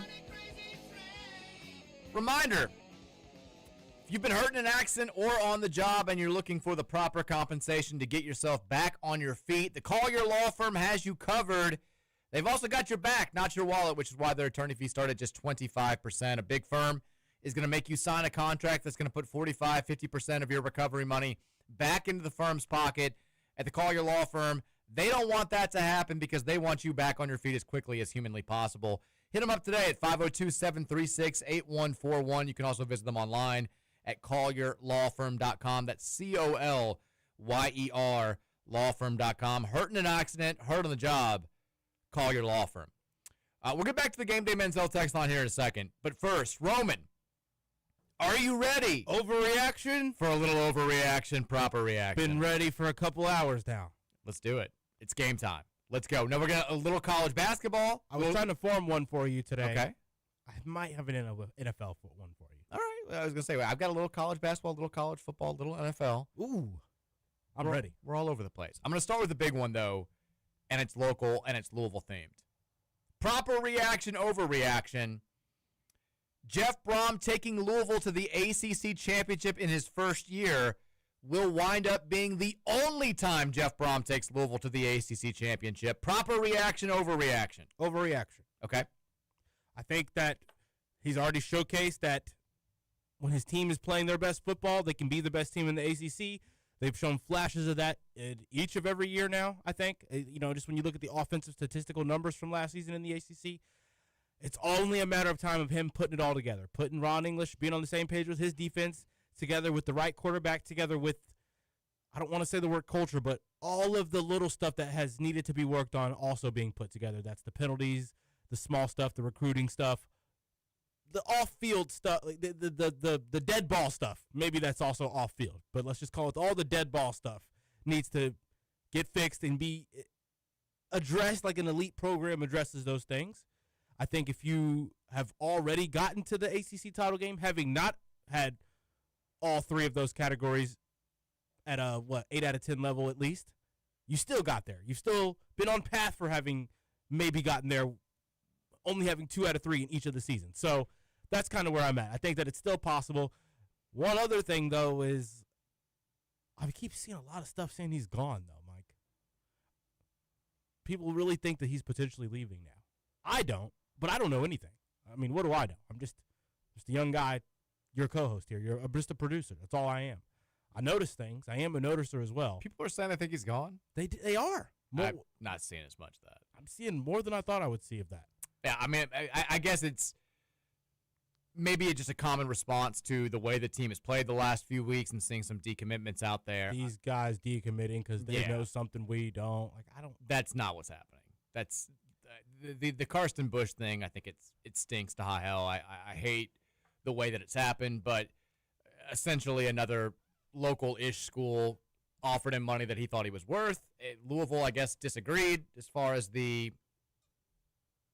worth of him, and he's going to the place that's going to pay him more. So I don't think that's there's no chance the case. He's leaving here in the next few years. Then I would say that that's an overreaction. I think I'm not out here guaranteeing that Louisville's going to play in an ACC title game under Jeff Brom, but I do think stating outright, well, it's never going to happen again. I think that's an overreaction. They've shown an ability to come close before. They came close last season. They were in the mix this season. You get the right person. I'm not saying it's going to happen next year. We certainly seem to have some issues. I think it's still possible. I think that Jeff is still a good coach. He has not coached well this season, but I'm not going to go overboard based on the way that this season has fallen apart, although it's very kind of hard not to at this point. A proper reaction, overreaction. Mark Stoops definitely coming back to Kentucky now for next season. Proper reaction. Kind of feels like it. Although the Will Stein buzz is out there for sure. Some people in high places kind of saying that they still think Will Stein might be the guy, that Mark Stoops maybe is going to walk away amicably. I don't know. I feel like it's the proper reaction at this point, especially if he wins on Saturday. You can't. It's Kentucky. They were expected to go 4-8 this season. I think the over-under on win total was 4.5, just about everywhere that sets those types of lines. They've already exceeded that. You beat your arch rival, you go to a bowl game in a season where you were widely expected to go 3-9 or 4-8. Kind of hard to fire the most successful modern coach in the history of the program, if that's the case, especially when his buyout is $39 million. I kind of feel like Mark Stoops is going to be back. I think he's going to be back. Proper reaction, overreaction. The Egg Bowl, the Ole Miss Mississippi State game on Friday, will be the last game that Lane Kiffin coaches for Ole Miss. I have no idea. This whole situation's so weird. He's a weirdo. I mean, they're going to the playoff. Debating on leaving a team that's in the playoff for a team that's not in the playoff right now. And in your own conference. Actually, with multiple teams. Similar financial status as you. I get LSU's got more money. Or Florida. Is it significantly more? Or they? I mean, look what you're doing. I get it goes both ways. Look what I'm doing with Ole Miss money, and these schools offering me. I mean, Ole Miss is saying they're going to match it, but that's what's also like. Ole Miss is saying they're going to match whatever you get. They've already done so. You're in the playoff. These teams aren't. You know what it can mean to have that continuity as a coach within a program. You should know that in particular, Lane Kiffin, as someone who's already had to go through the coaching change, going down and up and then back, going up, down, back up, right? I think it's a proper reaction. He seems like he's – what's the word I'm looking for here, Mike? I don't know. He doesn't have any, like – Loyalty at all. Well, we've seen that before. But this would be a different level. It's almost unthinkable that you could work. I mean, the whole purpose of the sport is to get to the point that Ole Miss is about to get to. Like, these are the money. Like, Ole Miss has a chance to do something it hasn't done in a billion years and be a realistic threat to win a national championship. And he's going to leave right when that happens. For another team in his own conference, it seems insane. But they're talking about LSU offering him a 7-year, $90 million deal that could get as high as $100 million. He's currently paid, I think, $9 million a year by Ole Miss. I mean, the whole thing is just super, super strange. It's crazy to think that they could beat Mississippi State in their hated rivalry game on Friday, lock up probably a home game in the first round of the college football playoff, and within 24 hours he could announce that he's not coming back. It's one thing to have coaches bail before middle-of-the-road bowl games. That also feels strange and weird and all this stuff, or coaches get fired before bowl games. That happens all the time. But the playoff, it'd be like if, Pat Kelsey got us into the NCAA tournament as a 1 seed, and then he's like, oh, by the way, I'm taking the North Carolina job. And then we just had Brian Cloman or Peyton Siva coach the team in the NCAA tournament. Just super strange, super weird. But I kind of think it's a proper reaction at this point. Proper reaction, overreaction, college basketball take here. We have all underrated Gonzaga as a legitimate national title threat, Roman. Proper reaction. Did you watch that last night? Yes. They look good. I told you they did. You were right. And you said they haven't played anybody, and I said, I know, but. You're not wrong. Yeah, they look great last night. When you can, teams, there's only a handful of teams that can play that level on both ends of the floor. Getting Tyon Grant-Falster eligible was a huge deal. He's very good. I mean, he's also like 25 years old. I thought that losing Ryan Nembhard was going to be more of a bigger deal than it has been for them so far. He was such a creative point guard. He was so good for them last season. And they're kind of doing I don't think I realized how good this kid from Spain is. Saint Superi. He looked tremendous last night. He's good. He getting the ball to Graham Ike in positions where he's got the advantage on the inside. Braden Huff has been very good for them as well. Like they don't have a number of household names on this roster like they've had in years past. They seem to work really well together. Now the question with Gonzaga is they always have good Novembers and Decembers. Can they hit their ceiling?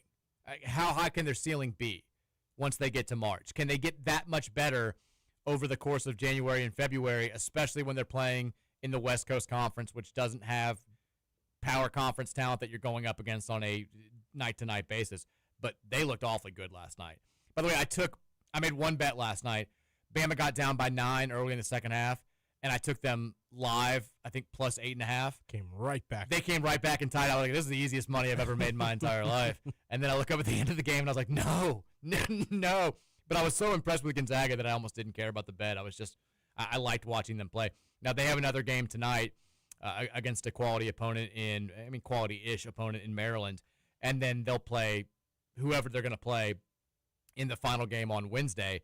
And then right after that, they play Kentucky in the I don't know where it is. It's not at UK, but it's kind of like one of those semi-home games for Kentucky. Right? Yeah, they'll play at Kentucky or against Kentucky, and then they get UCLA, and then conference play starts for them. I don't know if Kentucky's going to be able to guard them. I mean, they haven't guarded them when they played before. Gonzaga's kind of taken it to them every time they've played, but they looked awfully good last night. Proper reaction, overreaction. Louisville should be the team that's currently viewed as the favorites in the ACC. Proper reaction. Ooh, okay. I thought you were going to say overreaction. I think our upside is a more dangerous level of play. I think we're a higher powered offense than what Duke can showcase. When everybody's hitting for Duke and everybody's hitting for us, we're going to score more points in that game. And ultimately, I think the continuity we've got and the experience we've got out on the perimeter, when it comes down to it, is going to, prevail in the ACC tournament. And we'll showcase it.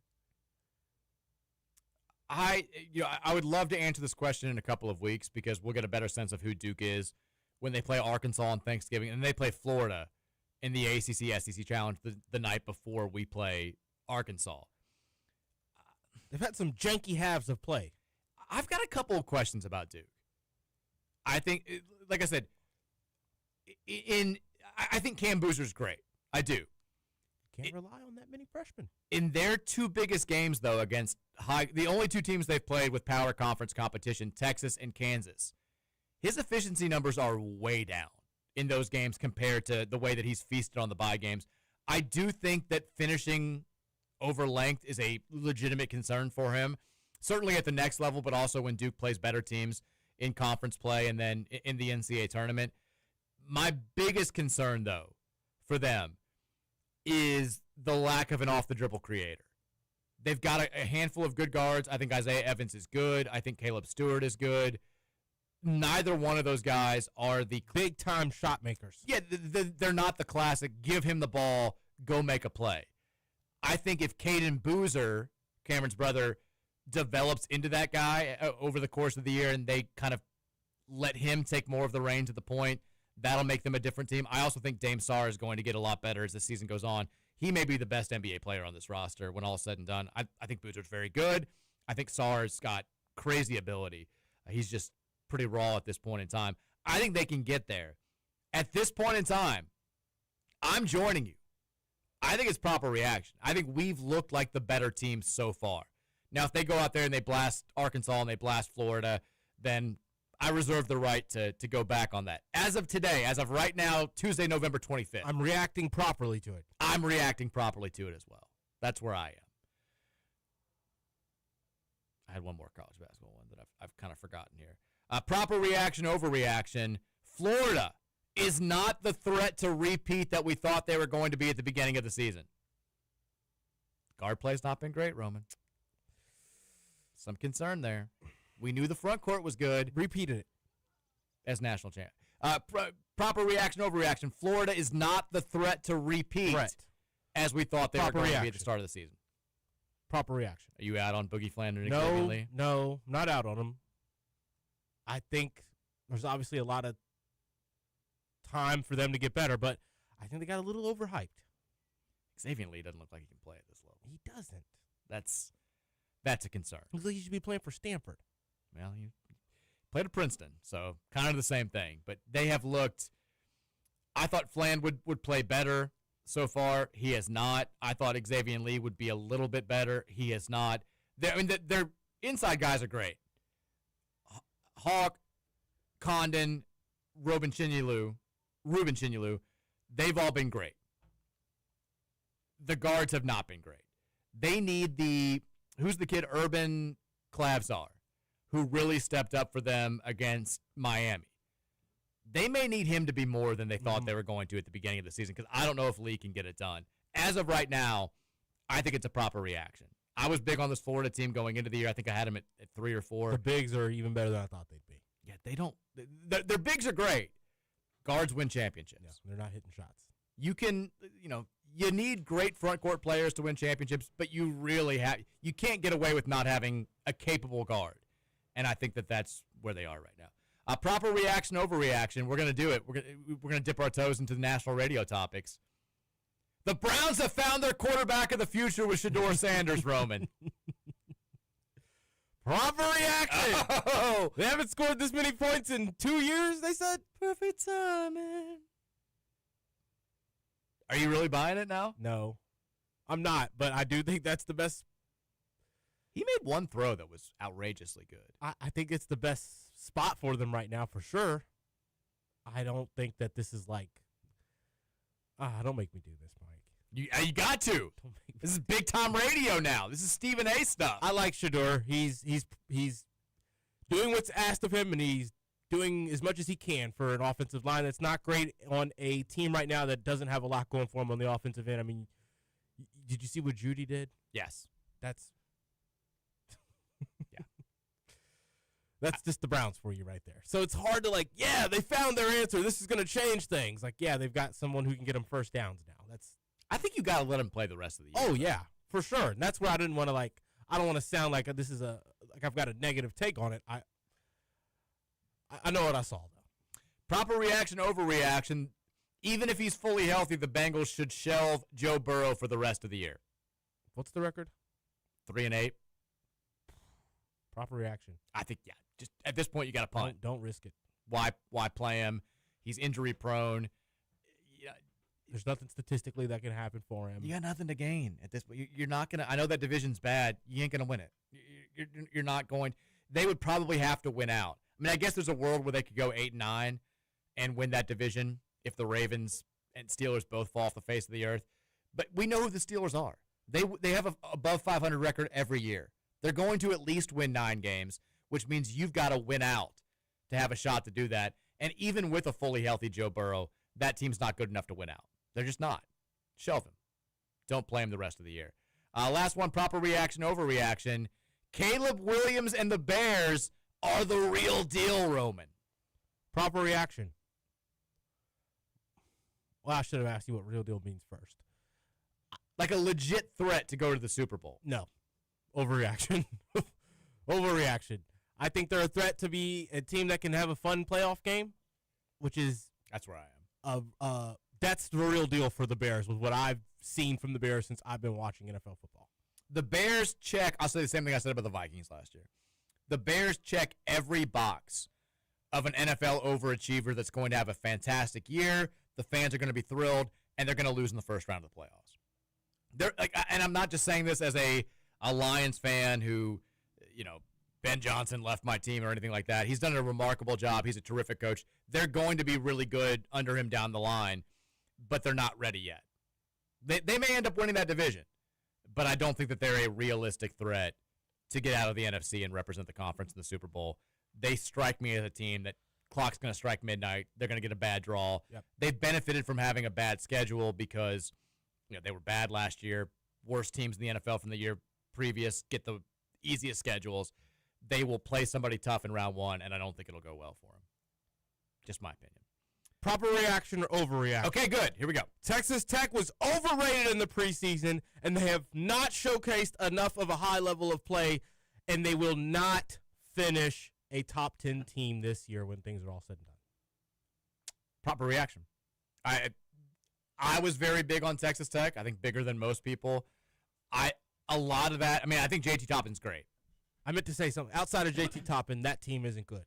I was big on Lawan Watts. I thought he was worth the money that they paid him. He's not been good for them so far this season. Christian Anderson had a great he played really well in that game against Illinois that they lost, was good in the game against Wake Forest, was not good against Purdue. Grant McCasland, I fully believe in him as a coach. I think he's one of the best coaches in college basketball. I don't think that they're going to suck or anything like that this season. He'll get the most out of this team. They'll be good in the Big 12, but I don't think that they'll be top 10 when all's said and done. And I do think they were overrated going into this season. They looked woeful against Purdue and should have lost to Wake Forest, if we're being honest. They get Arkansas, I know, next month, because Arkansas plays everybody. That will probably be, they play Duke, too, at some point next month. They've got a couple more opportunities to get big-time resume wins before they get to the Big 12, but I don't think that they can get to a point where they're viewed as a top 10 team that's a top 3 seed in the NCAA tournament when all said and done. I do think they'll be like a dangerous 5-6 seed because he's a very good coach and Toppin's really good. I watched the Purdue game. They did what every team should do against JT Toppin. They just hung over his right shoulder because he's got that little left-handed baby hook that's his bread and butter. And they were basically like, we will let you do anything besides that. We're gonna hang on your right shoulder. Exposed him. We're gonna force you to spin and try to use that right hand. If you've got the ability, spin right-hand layup. It's right there for the taking. Should be an easy move. He couldn't do it. And I think they gave everybody the blueprint. If you've got the size to defend him that way, that's what you have to do. And Purdue could not have guarded him that way last year. The biggest difference is they went out and they got Oscar Clough in the transfer portal. That allowed Trey Kaufman-Renn to play at the 4. He doesn't have to be the 5 now. They've got a legitimate rim protector. He was a big-time addition for them, kind of the only addition for them. But he made that defense possible, and Tech had no pivot at that point. I had one more college football proper reaction, overreaction to you. A proper reaction, overreaction. Ohio State, they get the monkey off their back this weekend and have no trouble with Michigan and break their rivalry losing streak. I would love it if they lost. I want them to lose so bad. I want Michigan to win just because I want them to fight again. Proper reaction, though. Michigan is not – they don't have the offense to go and do hardly anything against Ohio State's defense, if I'm being honest. But Michigan's going to try to run the ball, though. So it's funny is that this game could be a lower-scoring game than people are thinking and a closer deficit for longer than people are thinking as well, just because Michigan does have a weird ability to hold on to the football longer than they should for an offense that can't do a whole lot. By the way, I think that Friday's college football slate is sneakily better than Saturday's. You've got Ole Miss, Mississippi State, Egg Bowl at noon, which has intrigue for playoff reasons with Ole Miss, but also everyone wants to know what Lane Kiffin's going to do. Utah's number 12 in the country. They play Kansas at noon. Georgia Tech is number 4 versus number 16. That's at 3:30. Indiana plays Purdue. I know not an overly interesting game, but still it's the number 2 team in the country. And then Texas A&M is 7:30 on ABC. A&M's number 3. Texas is number 17. Arizona plays Arizona State at 9 o'clock on Fox. Those are all Friday games. Saturday's got Ohio State, Michigan. But besides that, you've got a lot of ranked teams playing unranked teams. Vandy, Tennessee is the only other top 25 versus top 25 matchup. I think Friday's games are better than Saturday's games. I think so. That's weird they have that many good ones on a Friday. It used to always be the day after Thanksgiving was always Texas versus Texas A&M, and then Colorado versus Nebraska. And then at night, well, they used to always play the Ole Miss Mississippi State game was always Thanksgiving night. And I know this because I would leave my family alone. Because after dinner, by the time it was dessert time, I had enough of the extended family. I was like, all right, I need a little mic time. I'm going upstairs. I'm eating my Derby pie, and I'm watching the Egg Bowl alone in my parents' room. And that's what I did pretty much every year. So that's how I knew that game was on Thanksgiving. But it used to just be kind of 2 big games the day after, and now they've made it this whole huge deal. Of course, you've also got, we have the NFL on that Friday now or something. Yep. We've got big-time college basketball. Every sport is playing on every holiday day now, which I'm not complaining about. By the way, I had to log my prediction for Saturday's game for the Herald Leader story. What'd you say? I picked Kentucky. Do you have to go score prediction? Yeah. What'd you say? 26-13. Mike. What do you want me to say? Here's the thing, though. You didn't give us a 17-20 or something? No. I masked it, though. I did the classic rivalry. Like, you're supposed to give your score and then give a line or two explaining why. And I did the classic, whether or not Louisville has enough players to actually play this game is the biggest storyline of the week. Like the Cleveland Classic, like you should be. Oh, this isn't football reasons. I'm definitely doing the defense mechanisms where it's like we're playing like seventh stringers out there. If you don't win by double digits, it's basically a loss for Kentucky, which I know is like it's the coward's way. But I think it's also legitimate too. Like we are gonna play a lot of guys that have not played hardly any snaps this season on Saturday in what is the most impactful rivalry game on our schedule, and it just kind of sucks. And I know Kentucky's banged up too. I mean, it's just not the build-up for the game that I think either side wants, but as of right now, it's hard for me to be overly confident. Let's take a break. Hour number 3 is up next. We'll get back to the Game Day Men's Health text line. 502-414-1450 is the number there. Questions, comments, concerns, your answers to overreaction, proper reaction, whatever you want. We'll take them after the break. This is the Mike Rutherford Show, presented by United Mechanical and Nexus Plus. We are live here on 1450 and 96.1 Big X Sports Radio. Hey there, New Albany.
Hour number 3 of the Tuesday edition of the Mike Rutherford Show, presented by United Mechanical and Nexus Plus, 1450, 96.1 Big X Sports Radio. United Mechanical and our guy John Burke, they are your trusted partners for commercial and industrial HVAC, electrical, plumbing, and refrigeration services. Call them today at 502-339-1133. You can also visit them online at UnitedMechanicalInc.com.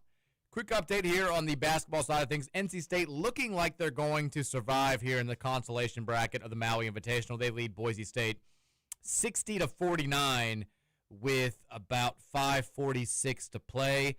Syracuse trails Kansas 34-25 at halftime of their second Players Era Festival game. Notre Dame was able to hold off Rutgers and win 68-63 in their second Players Era Festival game. Other ACC action today. North Carolina is going to host St. Bonaventure in the Fort Myers tip-off. I guess they're not hosting. They're playing in Fort Myers. Bonnies are 5-0, though. That's a little bit of a dangerous game. Carolina's still a 10.5-point favorite. 6 o'clock tip-off on FS1. Florida State will play Cal State Bakersfield at 7. Wake Forest will play Campbell at 7. And then the only other big game of the night, Cal is playing number 18, UCLA in San Francisco in the Empire Classic. That's a 10 o'clock tip-off on ESPN. ACC looking to have a big night after a little bit of a disappointing Monday. We've tapered things off just a little bit. Tomorrow night will not be good for the ACC just because not a lot of big games. Boston College plays Harvard. That's not going to go well. Vatech plays Colorado State. Hopefully that'll go well in the battle for Atlantis. Then, of course, we are taking on NJIT. 9 o'clock tip-off on the night before Thanksgiving on the ACC network. Could be a light crowd. Should be a fun crowd. Should be a drunk crowd. People had some issues with the crowd last night. I was like, it's I thought the crowd was good last night. I get the student section was empty. The lower bowl did fill out by the time they got deep into the first half. It's like you're not going to get 20K for a Monday of Thanksgiving week game against Eastern Michigan with the students home for Thanksgiving break. It's not going to happen. I thought the crowd was fine. We're good. We're still locked in. We're still happy. Everything's fine. By the way, big weekend ahead for Louisville volleyball as well. Want to make mention of this before we get to tomorrow. The Cards will play Pitt tomorrow night in Pittsburgh at 7 o'clock. They'll come back home then and play Stanford on Saturday. This is the final week of the regular season.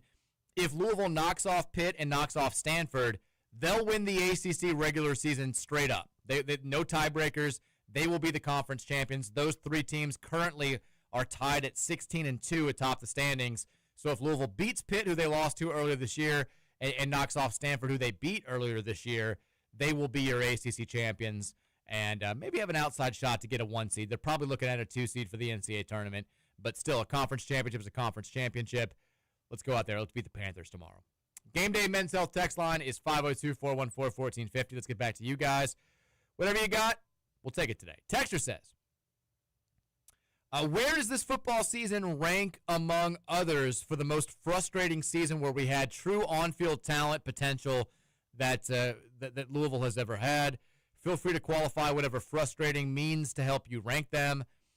Off the top of my head, my contenders were the Lamar Heisman season, catastrophic finish, Cragg year 1 with Brian Brom, Jeff Brom year 1 with Plummer, Charlie Strong's loss to UCF year, and 2006.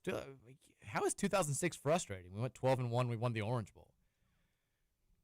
I mean, to me, 2017 stands out.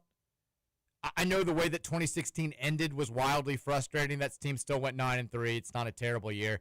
But 2017, bringing Lamar back, bringing Jair Alexander back, having all that talent, and then having a defense that couldn't stop anybody and ultimately losing 5 games, I thought was remarkably frustrating. It also set the stage for the disaster that was 2018. I mean, this season is unique. This is maybe the weirdest season I can remember. And I think it's also, Roman, feel free to disagree, I feel like it's getting harder and harder to compare seasons from the portal NIL era to seasons before the portal NIL era, just because we're dealing with issues that you didn't have to deal with in 2002. You weren't concerned about guys hitting the portal and not playing in games. You weren't worried about guys saying they didn't want to practice and talking to coaches through their agents back in 2002. Yeah. And it makes it difficult to kind of compare. The frustrations that we were dealing with 15, 20 years ago are not the same types of frustrations that we have to worry about right now and in the foreseeable future. They're tougher. They're harder to deal with. They take more time to deal with. They take up more of your season. And it's less certainty on what you've got and how your season's going to look year in and year out. It's makes it more exciting for obviously the teams that know that they're on that elite path, but for the teams that are trying to get over that hump, it can be tough. It can be tough. Texas' basketball nerd question. We love these questions. If you had to rank the top 5 teams from the matchup you think we would do best against to worst, how would you rate those teams? He says, I would definitely take Arizona the most because of their total reliance inside the arc and would least like to play Houston because of Samson's defense. All right, so if we're looking at the current poll, which we stayed at number 6 in the AP poll this week, we are number 5 in the coaches poll. So we're talking Purdue, Arizona, Houston, Duke, UConn. Rank those in terms of who you would most like to play to who you would least like to play. I would most like to play UConn. Okay. I would least like to play Houston.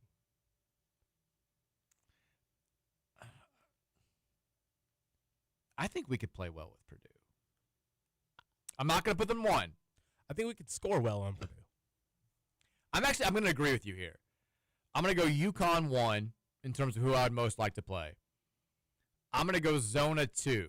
I think they've got the best resume right now. I think they're the team in the top 5 at this moment in time that's the most likely to be. Second scariest for me. Outside. We don't want to deal with that front court right now. I think we can handle the front court.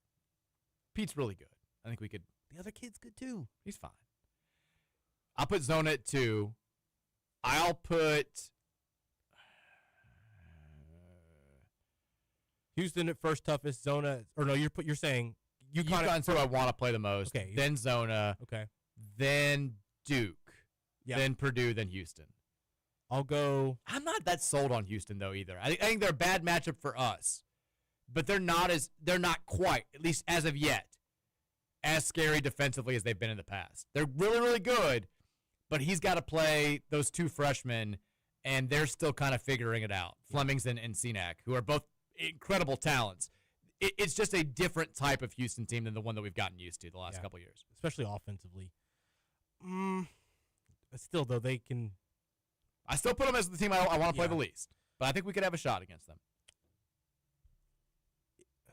Yeah. I'll go UConn first. I'll go Duke second. I'll go Purdue third. I'll go Arizona fourth and Houston fifth. The good thing, though, is there's nobody that I'm, like, terrified of. Mm-hmm. You know? There's nobody that I look at the same way. Like, I was talking about Auburn all year last year about the team with just this natural ability that I don't think we could have competed with. And so it's the biggest reason why when we popped up right below them, I was so pissed. I hated being an 8 seed, obviously, but having Auburn in round 2 was, I think, I don't think we could have ever beaten them. There's nobody that I look at in those terms this season. And maybe that's fool's gold. Maybe I'm overreacting to the first few weeks of the season. But so far, watching what I've watched from our team and from the rest of the country, I'm not saying we're the favorites to win the national title or anything. I'm just saying that there's nobody that I would look at and say, man, they'd beat us 9 times out of 10. I don't think that team exists this year. Texter says, Riddler here. When Jeff walks, give Teddy Bridgewater the reins and bring in Clint Hurt and Vance Bedford as DC. Responding to the text line murmurs from yesterday, firing Brian Brom does nothing to make this team better. He's a glorified QB coach. Who would you replace him with? Will Stein isn't taking that job if Jeff is calling plays. Big Dog's recruiting and Jeff's ass play calling needs all the criticism. Our players, other than Midler, have been fine looking to me, and that includes the backup QB I saw in Deuce. P.S. Josh, where's my damn lawsuit? Yeah, we're not getting Will Stein in here to coach the offense. That's not happening. Dave, teacher from Jeffersonville, said maybe those 4-star recruits just heard about the Zach Bryan concert before the announcement. That's all it is. Nothing to freak about. Some recruits just don't love the guy's music. Zach Bryan playing at L&N Stadium next year, Roman. Revival, that song. He's going to play it in Louisville. That'll be big. Got to be big. That's the only one I really know. Anyway, I'm more hyped for the UK football game even more than last year. The entire program's back is against the wall. Cards fans are going to be desperate and raucous. Everyone, come to the game. We don't have another home game for 10 months. One last ride with the boys before our entire program implodes. Hell yeah. I don't like that view of it. I liked everything until the end there. Hopefully we can rally the troops this week.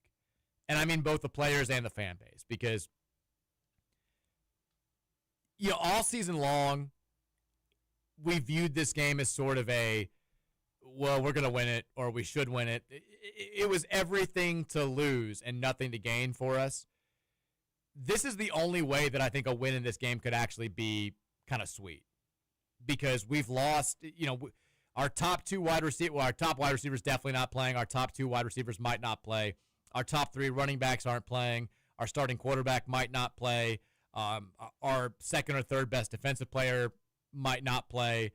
You know, we are the cupboard is not bare, but it's awfully empty right now. And if you find a way to beat Kentucky, who's been playing better over the last month, with a bunch of backups and a skeleton crew on offense, that's just about the only way that we could do some chest thumping with this game.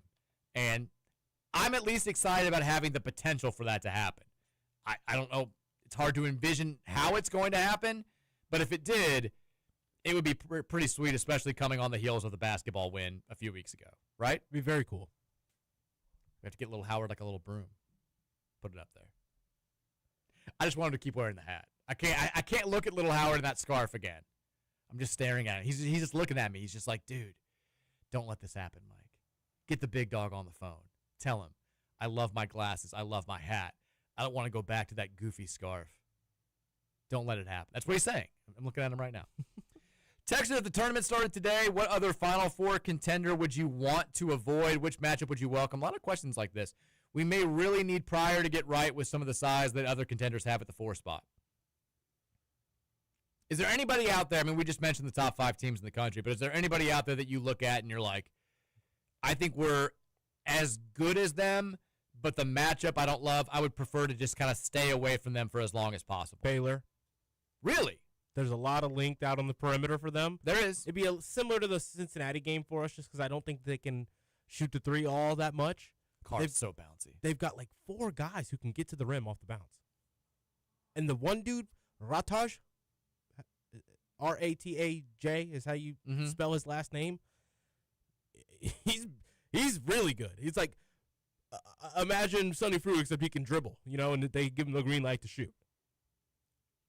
He also, he's from Germany, too. So, oh, wow, there you go. Yeah, there is a resemblance there. He's a little bit smaller, but he's definitely more athletic, more versatile, more skilled. He also, there was a story about this summer. He's the rare college player that transferred and then miraculously shrunk. Everybody else, James Scott grew 4 inches when he transferred to Ole Miss. Whenever, I think he's played his whole career at Oregon State before this year. I know he played last year at Oregon State. Whenever he announced he was transferring to Baylor, they put the roster out there, and it was like he's an inch or 2 shorter than he was during his time at Oregon State, and everybody was like, what the hell's up with that? You're supposed to do the opposite. But he is really good. Baylor will be a tough matchup. They've played really well. As they are off to a rough start against St. John's right now, down 11-2. Ooh, I was going to say they play St. John's this afternoon. We'll see how that goes. That's not ideal. I don't have another one, though, Mike. The Zags wouldn't. I don't think we. That's like a team I wouldn't want to play right now. EK would score like 28 and 12 against us. Give us like that would be my concern. Another month and a half. I think we could be okay. I don't think Duke is an ideal matchup for us. Houston, we've already mentioned, but thankfully we'll get a chance to play Duke twice coming up in a couple months. There's a fraudulent team in the Illinois scares me a little bit. In the 5-10 mark. That's not us. That I would love to play because we would handle them. We'd run them off the floor. Can I guess? Yes. It's one of 2 teams. You know who it is? Michigan. Yes. Yeah. They've not looked good. Oh, they keep winning games. They pants San Diego State, but I think we all overrated San Diego State going into the year. I'm with you. I think Michigan's a little bit fool's gold right now. They keep winning. It looked a little iffy against TCU. I really do think Wake should have beat them. Wake should have beaten them. I mean, they looked insane against Oakland, and that's an Oakland team that's not actually supposed to be that bad. But Oakland lost to Eastern Michigan, if you want a frame of reference. Really? Yeah. So I didn't realize that. Yeah. Oakland lost to that EMU team that we played last night and beat by 41. Did they beat somebody good? No, they didn't. No, they just you're thinking of them beating Kentucky a couple years ago. Yeah, that's all it is. They're elite because of that in my head. Well, no, what you're thinking of is they led Purdue at halftime. That's why they're in your mind. That's right. Yeah. And I made a tweet about that. Yeah. They were leading Purdue at halftime. But yeah, Michigan. They're 7 right now. They're 7 right now, Mike. I think they're fraudulent. They play Auburn tonight, I believe. That could be a good game. We'll see what Todd Pettiford does against their guards. They looked good last night. They did. They absolutely did. Or was that the night before? Last night. Texter says, hey, Mike and Roman, I'm loving the depth of this basketball team and the lineups that are available. I wanted to get your thoughts on Kanai getting some run at the 3 when Kaysen's playing time is not limited. The Cincy game had me thinking that a rotation of Brown, Conwell, Roots, Pryor, and Frew could be effective in February and March against opponents with taller lineups. Thanks, and go Cards. What do you think about this? Playing Kaysen at the 4, Kanai at the 3, Frew at the 5. And an up and down, very fast-paced, high transition game where both teams want to run, I love it. And the half-court offense, I don't know if we need it. The problem is it's not like the problem here is not who you're having on the court. It's who this forces you to take off the court. Because there's now only 2 elite shooters on the floor. Exactly. What makes our offense so effective and what makes guys like Kanai and Javon and Kaysen effective at the 4 is that everybody else is concerned about the 3 shooters that are got room to operate now. That position does in this system. No one, if you've got to give up something against that lineup, everyone's going to give up the Kaysen and Kanai 3s. And they're going to play off those guys, and they're going to muddy up the middle. And then they're going to just cling to Michael, muddy up the middle when he drives. Asking Pryor and Kanai to beat you. Yeah, and then they're just going to hang all over Conwell or McNeely, whoever's in at the 2 at that point in time.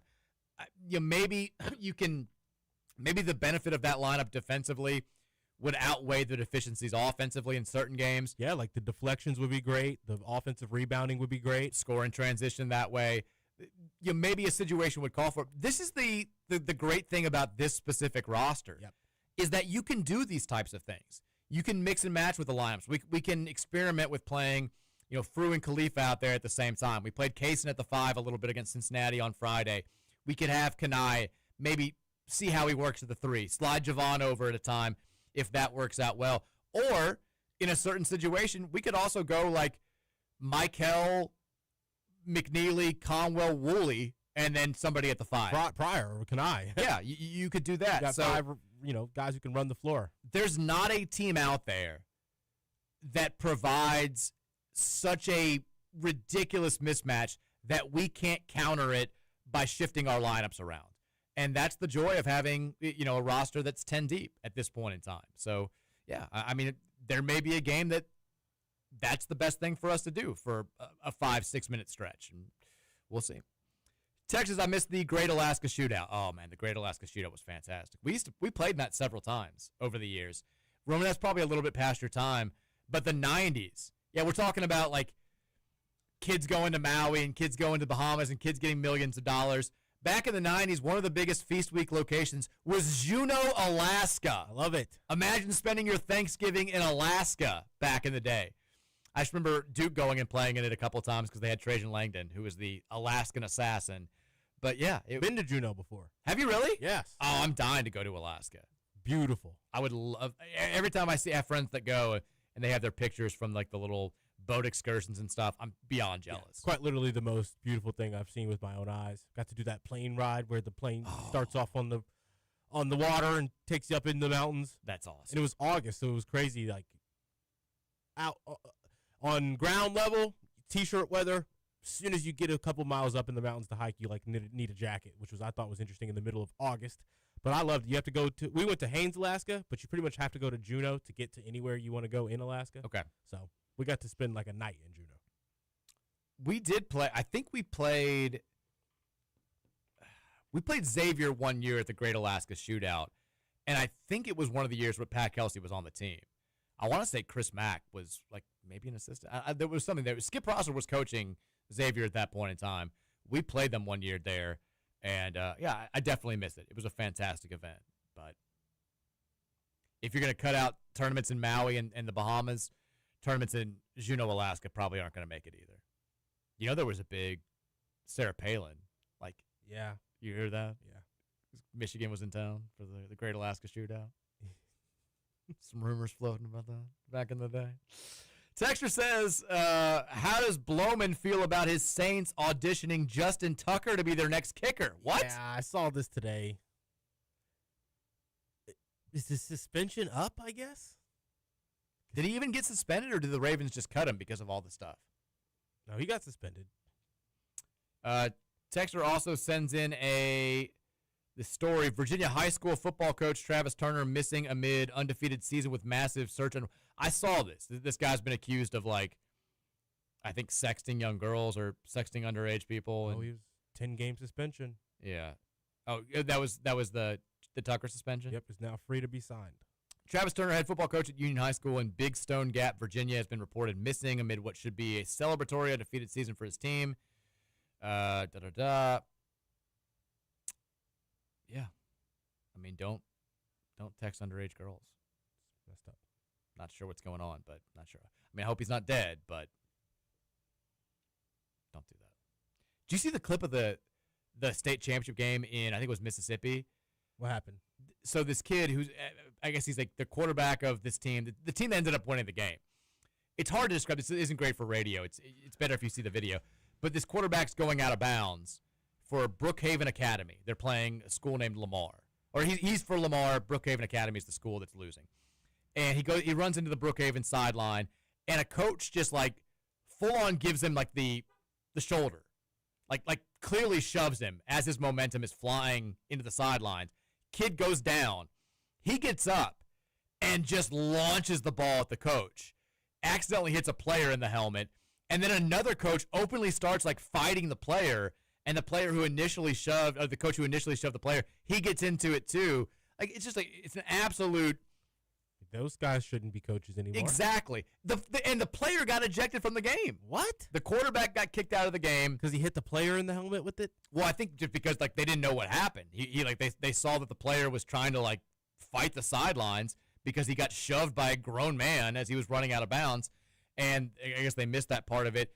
I mean, if I'm the opponent, like if that's my kid and I'm the coach, Oh my God, yeah, that game's probably ending right there. As me and my coaches are now across the field to go make sure our kid doesn't get beat up by adults. I've got to assume that nobody saw it, but yeah, if that's my kid, like I'm down there at that point. Or Yeah. if I'm the coach and I see that, And that's just the coaches. Like the kid's dad saw that. yeah, exactly. Now, thankfully, the team with the quarterback who got ejected, they won the game 34-17. It's become a big national story. A lot of people calling for the coach's job. I haven't seen any announcement that the coaches got fired, but they're openly trying to like fight a kid on the sidelines. That's terrible. And the kid apparently is a hell of a player. I think he's committed to Mississippi State to play baseball, but he is there. Yeah, like it's a crazy. There are a bunch of different views of it.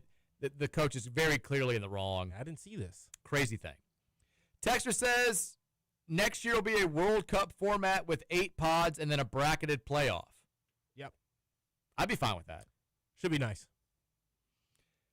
Texter says Card Chronicle meetup in Vegas. Hell yeah. Let's do it. I want to go. Texter says you make it 4 mini brackets but divide the teams by geographic region so you're the champion of the East, South, Midwest, or West region. Yeah, I mean, we just need a bracket in some way, shape, or form. This is too, I saw somebody tweeting Iowa State was dribbling out the clock at the end of their game against, who they beat today, Creighton?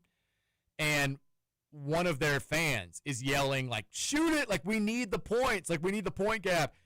Because don't they do something similar in the NBA Cup?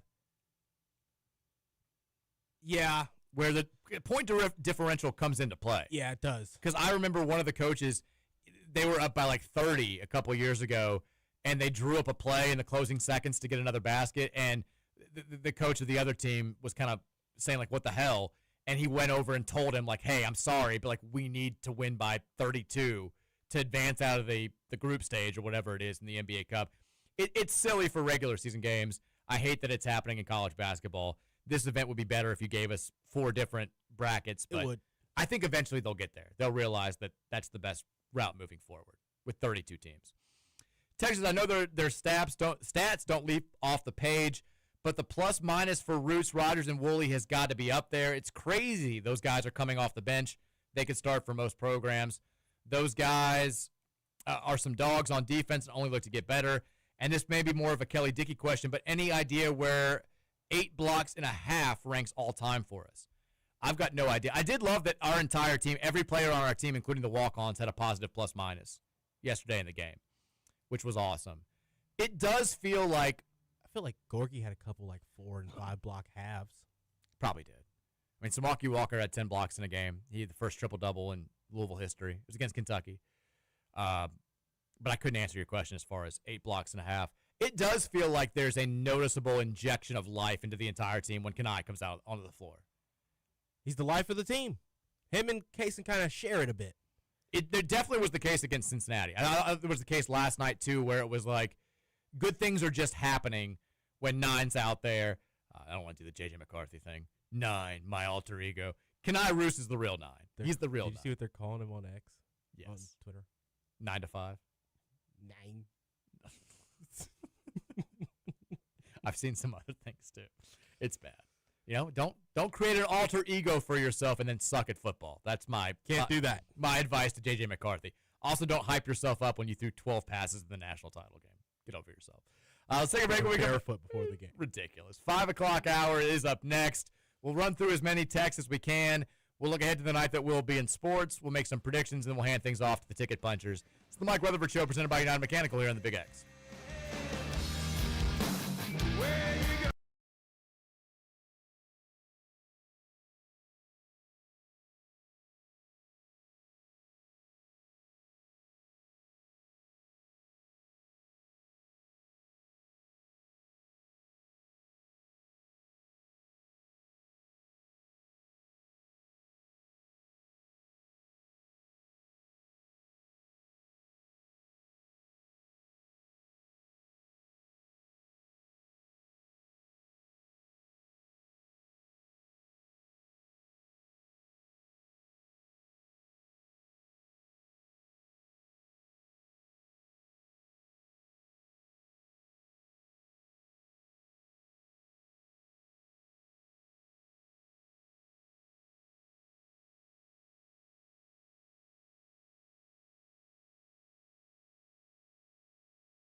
Welcome back in. It's the 5 o'clock hour of the Mike Rutherford Show, presented by United Mechanical and Nexus Plus, Louisville's newest construction management company. Mike Rutherford and Roman Kelly here with you on a Thanksgiving Eve day of Cardinal Athletics. We've got not a ton going on as of right now. We've got men's basketball in action tomorrow night against NJIT. 9 o'clock tip-off late night at the KFC Yum Center. The women's basketball team won't return to the court until Friday, when they will take on they'll host their MTE, their multi-team event at the Yum Center. They'll play Eastern Illinois at 7 o'clock. But as mentioned, big-time matchup for the volleyball team tomorrow night against Pittsburgh as they look to set themselves up for a potential ACC championship. Big night of college basketball ahead. Big night of, I think it's tonight, Conference USA Tuesday night for football. I didn't give the Tuesday picks out last week. I've got to rectify this. We've got, Bowling Green and UMass are playing right now. Playing already. We got Western Michigan versus Eastern Michigan. The battle of the Michigans. Who you got? Western. Yeah, they're going to win. They're way better. Bowling Green leads UMass. So UMass it can be officially the first team this college football season, Roman, to wrap up a winless season. The Minutemen are 0-11 overall and 0-7 in the MAC. They trail 14-0 in the first quarter. I love a good O for school. As a fan of the first NFL team to ever go 0-16, I've got a soft spot in my heart for all the 0-ers out there. The Minutemen look like they're going to get it done. Terrible. How many winless college basketball teams do we have right now? There can't be that many because everybody's playing. Ooh, that Jackson State team that we played night one, they are 0-6. But they've had a crazy schedule, haven't they? Yeah, I mean, they play their schedule so far: Illinois, Louisville, Louisiana Tech, Auburn, Arkansas, Winthrop. They play Louisiana on Friday. They Dogs in all of those games. They'll win some games in their conference. Mo Williams is a good coach, but they not only have they not won a game, Roman, they have not come close. 17 points is the closest they've come to winning a game. Bringing that money in, though. That South Carolina State team that we played was worse. They can't have won a game either, have they? No, they are 0-6 as well. Now they played. Oh God, this is bad. They almost beat South Dakota. They almost beat the Coyotes on Sunday, but they lost 82-81. Almost beat South Dakota. Coyotes have a good basketball program. It's all right. It's a little surprising. Made some money on them last year. That team was terrible. South Carolina State was really bad. By the way, former Louisville head coach David Padgett was at the game last night. And That was a nice little round of applause. Did he? I thought so. Well, I was like, give me some thoughts. And he said the guy in front of me had 19 beers. That was his primary takeaway from last night's game. That's why he's the best in the biz. Right there, folks. 502-414-1450 is the Game Day Men's Health Text line. So college football tonight, college basketball all over the place tonight. Nice night of NBA action as well. We got your Clippers and Lakers tonight on NBC and Peacock. I think it's a doubleheader tonight, right? There's a game before it. Yeah, NBA Cup. Yep. Magic 76ers, Hawks and Wizards also are going at it. Clips Lakers. Do you get into? Is there like a rivalry? Do you get the mojo going for this game, or does it not really matter to you? Actually. Okay. But now, not as much. Not as much. Once we finally got that win against them to open the season up a couple years back, felt good. But for a while, Kawhi kept having our number. Lakers still look good. They do. You're in good shape. Game Day Men's Health Text line 502-414-1450. Let's get to as many of these as we can before we make some predictions for the night ahead. Texter says, Ali Khalifa, rim protector. I really wish the college game would adopt the relegation and promotion system. I feel like it would work so well. Roman, I was ready for Pat to put in Sherman crew after RC got injured. Yeah. Here's the problem with imagine if we had relegation in college basketball right now. Like, we would have gotten relegated. We would have gotten relegated to, like, D3 in Kenny Payne's 2 years. So we'd be a D2 team right now in Pat Kelsey's second season. We would have been down in NAIA when Pat Kelsey got this job. And we wouldn't be looking at competing for a national title in D1. We'd be looking at trying to get our way back to D1 at this point. I'd be pissed off if we were playing in the Sun Belt Conference or something right now. Relegations wouldn't work with college, but I like the idea if they can make something up. Texture says, I've seen enough games to make this claim. Michael Brown is just like Malik Cunningham with the injuries. Michael has been injured in 4 games already this year. Each time he's back within 5 minutes and he looks fine. Okay, so this is one of those things I wouldn't have brought up myself. I had a similar thought last night. Like it was like not a big contact play, but he didn't finish, and he kind of came up like limping on the ankle, and then 3 seconds later he's sprinting back on defense. He does. There seems to be a little bit of like a playing it up, a little bit. Maybe that's just a youth thing, but I've kind of noticed the same deal. But it terrifies me every time. I've already kind of grown to know that he's just good. Yeah. Texas Zach. Zach says Kanai needs more minutes. He'll get him. He'll get a chance. Keep playing like that. You'll get him. Texas radio is effed. I don't know what that means. That was when we were discussing the mummified mother when that came in. Don't know if that's related to that. Maybe. Who knows? Texas Dan Dockich tweet of Mike's face in 3, 2, 1. So Dockich used to do this thing whenever he heard that like I'd mentioned him, or anytime somebody on my website mentioned him, he would just tweet a picture of my face. I loved it. I was like, handsome guy right there. Looking good. Appreciate it, Dan. He also emailed me on the day my son was born with a very passive-aggressive email. Super weird guy. Absolutely a weirdo. Texas, any word on Maverick Rowan? This person sent in 2 texts to the show. One was a year ago. One was December a year ago saying, what's the latest on Maverick Rowan? And then a year later, any word on Maverick Rowan? Is Maverick Rowan still playing basketball somewhere? No chance. You don't think so? I bet he's playing somewhere. Well, he was last season, at least. He played in the Italian Professional League for Pistoia Basket 2000. Maybe he's not playing this year, but he was on a team last year. He's had the professional career that I think we all could have predicted.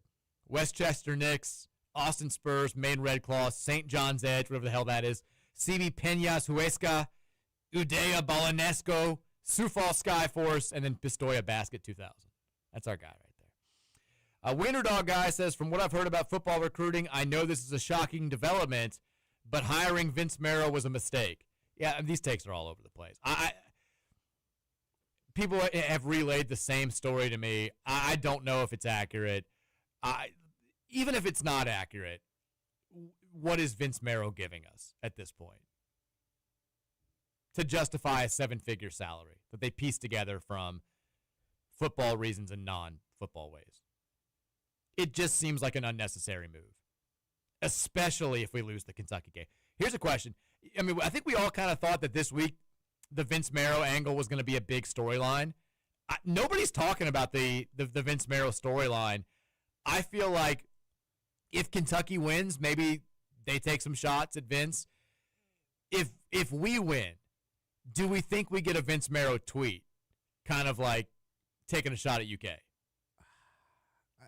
Yes, but I don't think we need one, Vince. We don't need an 8-5 tweet.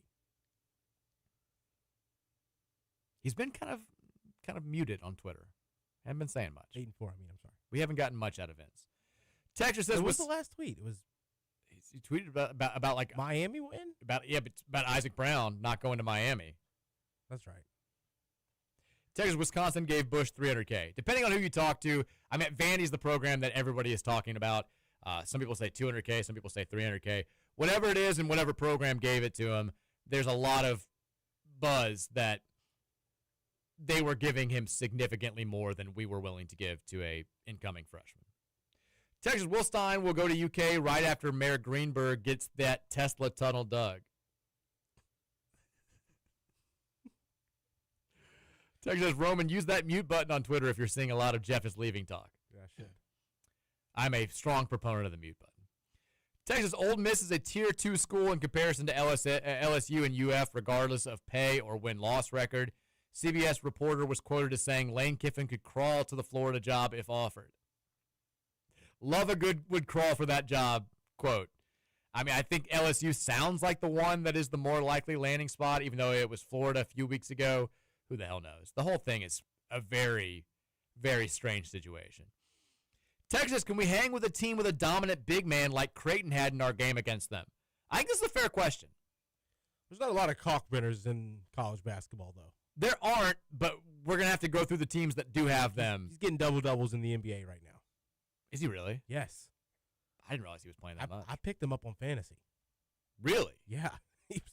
Well, I mean, the rebounds and blocks give you so many points, but yeah, he's I'm not going to say the real deal, but they've got a good little interesting culture here with this little quick revamp they've had in Charlotte from the draft class that they brought in. Kalkbrenner's been right there a part of it.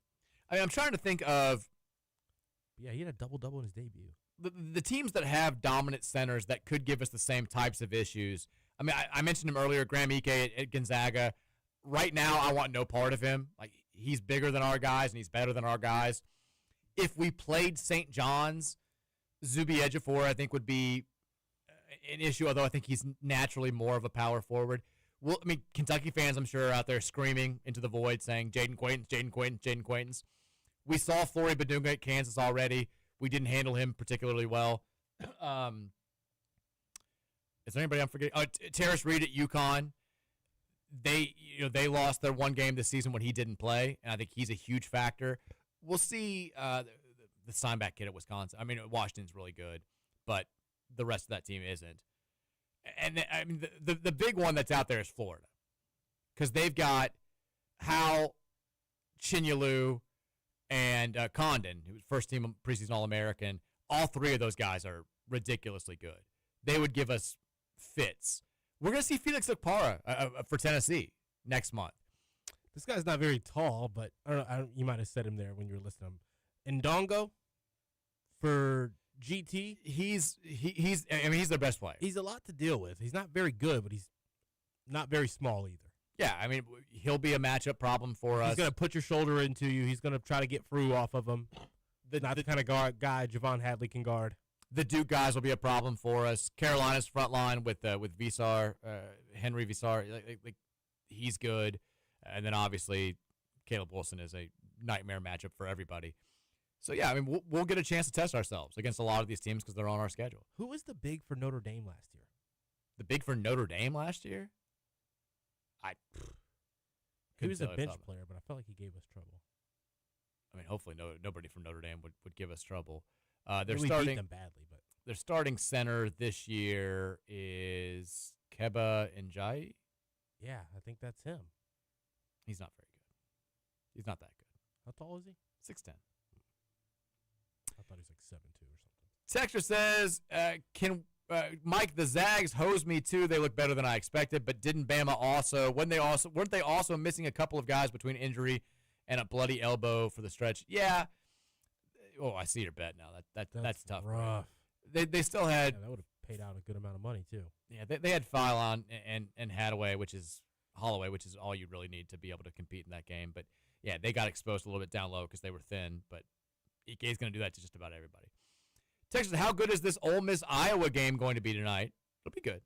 Also, I don't want to speak too early, but I've been on an absolute heater for parlays. My play of the night: Kennesaw State money line, UCLA money line, ASU money line, JMU -1.5, pays +195. Also placed the same above with NC State to cover in a 5-teamer. Well, that game's over now. I don't know if they covered. They won by like 11. I assume they did. They covered. Ole Miss Iowa will be a very good game tonight. I was higher than most people on Ole Miss coming into the season. I still think that, I mean, Chris Beard, creepo, but very good coach. They've got good players. Iowa plays at a still like glacial pace, but they've got a lot of offensive talent.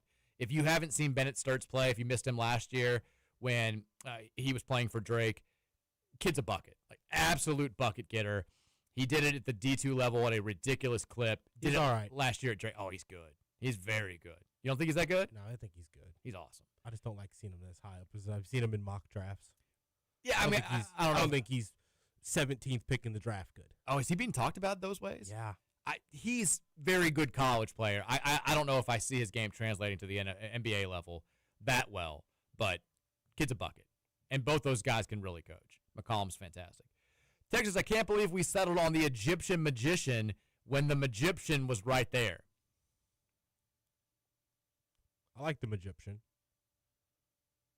I mean, isn't Just a little bit too. it's close to Jip, which is not a good thing to say. I think we have to say Egyptian magician. I go with whatever Pat Kelsey says. Texas, is it kind of a bummer to you that the Cards aren't participating in a Feast Week tournament this year. I get that this will help us get prepared for our stacked December slate, but last year's Battle for Atlantis was such a thrilling ride that I'm going to miss. Would love to be a part of the expanded multi-weekend Players Era Festival next year. You're in luck. We're in it for next year. We've already signed up. So we're playing in that tournament, I believe, for the next 6 years after this season. But yeah, for This this. is like my bowl game take here. Why? I don't like the preseason tournaments. Oh, I love the preseason. That was the time to get them. They're going to get better. They're weird. Rick was. They're Did you see his press conference? no. It wouldn't. Oh, he was prickly Patino. Matt Norlander was asking him a question about the timeouts. He cut him off before he could finish, and he was like, well, we had 2 timeouts because there was a foul call and a substitution call, so that's a bad question. Give me your next question. And then, just dismissed his second question as well. Rick always loses the first game of a 4-team MTE. Always. Hell, even a couple years where we played in Maui, and he would lose by 2 points to Iowa, UNLV, something like that. Just the classic November Rick loss. I don't miss that part of it. I don't miss that part of it at all. But he was pissed off yesterday. Texas Adidas hand-delivered Tay Kenny to Kansas. Do they hand-deliver Bruce Branch to us? That's kind of the buzz that's out there. What do you think about Bruce Branch III? I like him. I think he looks like he could be an impactful player at this level. Local ties here, prolific prep, Yep. number 8 overall player in the class according to 24/7 Sports, 6'7" small forward, offers from just about everybody. Duke apparently is the other school that's really pushing hard, but there does seem to be some belief that Adidas could help us out there. Roman Hader said Mike's going to go full Jason Mraz and get Roman a signed picture of himself for a housewarming gift. Frame and everything. I was going to say framed. Framed. It also says Mike's early onset Republican showing big time today, talking about how things aren't as good as they used to be. I think everybody agrees on this, though. The Maui's not the same as it used to be. I'm not alone in this. Everybody is saying the same thing. We all recognize this for what it is. A soulless cash grab from people that are taking over college basketball and taking away the passion and the little quaint elements that made it so special. They should have to walk to the games.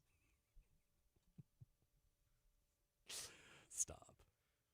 Texas says the Chicago Bears have proven that they're the best team in the NFC North, and it ain't even close. No, they haven't. I mean, didn't they lose? The Lions scored 58 points on them the first time they played. They look better now. Texas talking trash down 40 after fouling and sending the other team to the line. Addison Patterson is the type of player that Kenny Payne rules over. Also, any idea where 8 blocks and a half ranks? Still no idea where that ranks. But, yeah, Addison Patterson, he could have played for KP. KP would have been something that he would say, I like the fight. I love that attitude. It's we're down by 40. Stop. We'll say, though, it'd be a cool running back name. Addison Patterson? Addy Patty with the TD. Dude, the guy last night on the play-by-play, whose last name was Boardman. All I could think of was Boardman gets paid. Boardman. He loved saying Addison Patterson. You could tell he was looking for any excuse to say the full name. He was never referred to as Patterson that whole game. Addison Patterson. Yeah. I get it. It's fun. That on the rewatch. It's definitely fun. Hey, guys, Tuba CCBM here. One clarification on the Mississippi high school fight. The guy that initially shoved the quarterback was an injured player, not a coach. In the video clip, there's a ref right there who completely misses the shove, and that to me is insane. I saw somebody say that, and the ref's game check. I assumed that was just, why is an injured player wearing the exact same outfit as all the coaches? That's not allowed. Seems silly. Seems dumb, too. Texture says, since the last 3 runner-ups in an Indianapolis title game were teams who were in the 2011 Southeast bracket, who would you feel comfortable facing in the championship game between Florida, BYU, St. John's, and Michigan State? BYU. I don't know. BYU would scare me just because DeBonce is good enough to win a game single-handedly. Izzo's more worried about wanting to kill Kelsey in this game than win the game. Yeah. I don't want to deal with that. I don't fear Michigan State in Final Fours. All they do is lose unless star players get hurt. We would beat the pulp out of Michigan State. Give me Sparty. St. John's terrifies me because I don't want to go up against Pitino in that type of situation. Florida, they've shown the goods before. Their front court's ridiculously good. BYU as a star. Give me Sparty. That's who I would want. Although I would, I'll take the Monstars in a championship game at this point if it means we get to a championship game. Texas says, mentioning Dan Dockich made my blood boil. He was a bleep. Yeah, still is. Texas, Florida's bigs are great, but our guards would absolutely cook Flandon Lee. Agreed. Yeah. Our guards are light years better than their guards. I think their front court is way better than our front court. It'd be about who could accentuate their advantage the most. Texas, every big from Notre Dame looks like Donkey Lips from Salute Your Shorts. Roman, are you familiar with Salute Your Shorts? I don't know that. It was a Nickelodeon show when I was growing up. There was a fat kid named Donkey Lips on it that you could not make that character today. Just know that the text is accurate, is all I'll say. Okay. It's a good text. Texas, Mike, I'm in a group text with a bunch of other parents for one of my kids' sports at school. Do I try to avenge you and crack a joke or walk away from the opportunity? Crack that joke. Do whatever you want to do. Just don't ask me to tell you what joke to make, because clearly I don't have the dad humor anymore. Just moving right on without me. Texas, Roman thinks Braden Smith and Bennett Sturts are overrated. Their athleticism is just a bit too sneaky. As soon as Sturts got brought up, I had to give my.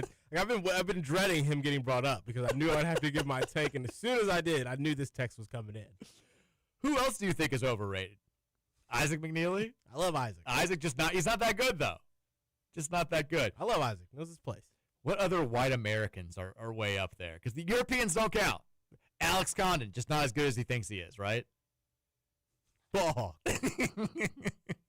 Alex Caravan, not good in the clutch. All he does is make clutch. By the way, Caravan's awesome. He's very, very good. The guys from Gonzaga who I can't name, you know which ones I'm talking about. Wait till they play a real team. Their lack of athleticism will show. The sad thing is, like, that's genuine just takes from people, and sometimes they end up being right when all is said and done. All right, let's pick some games tonight. Your Lakers rivalry game tonight, 11 o'clock. Stay up late. Watch the NBA on NBC and Peacock. Lakers Clippers at the Crip. Roman, who you got? Give me the Lake Show here. No Ayton tonight, but I think that Braun, Luka getting another game under their belts together here. They're going to roll. We're going to be in transition. We're going to be shooting more shots tonight. So if you keep Harden in check, I like our chances. Lakers win. Lakers cover. ESPN 2 tonight at 7:30. The Battle of Michigan and the MAC. Western Michigan on the road taking on Eastern Michigan. The Western Michigan, the Broncos are, what's the spread? 10.5-point favorites. 10.5-point favorites. Western wins. Western covers. You think they cover? Yeah. Okay. Mac Whisper. Maction. I got you. Broncos covering. Not arguing it. Stan Heath showing up, looking like a loser. Addison Patterson, heartbreaking. Loses everywhere. By the way, quick update. St. John's does lead Baylor 39-34 deep in the first half there. The big game tonight at the Players Era Festival, 6 o'clock on TNT, number 17, Tennessee, number 3, Houston. Cougs, 2.5-point favorites. Tennessee looking very good this season, but pretty untested. Roman, who you got? I like the Cougars. I like the Cougars here, Mike. I think that this can be a good game. If Tennessee hits 3-point shots, they could probably have the edge in this game. But ultimately, the guard play, I think, is going to be advantage Houston, and that's going to be enough to get the win. I think Tennessee wins this game. Jacoby Gillespie, balling out right now. Nate Ament, this is a good spot for him. Houston doesn't have a great match for him. I think Tennessee wins this game. I like Houston more big picture. I think Tennessee wins tonight. Real quick, Auburn, Michigan, Wolverines 5.5-point favorites. Who you got? 8:30 TNT. Give me Auburn. Rutherford, another big game here in this, whatever that term is. Michigan just finds a way. They'll win this game, but Auburn will cover. They're going to find a way. We got Ticket Punchers up next. Enjoy the hoops tonight. We're back tomorrow. We will be on the air tomorrow, 2:30. We'll talk to you then. Go Cards. Go Cards. The Mike Rutherford Show.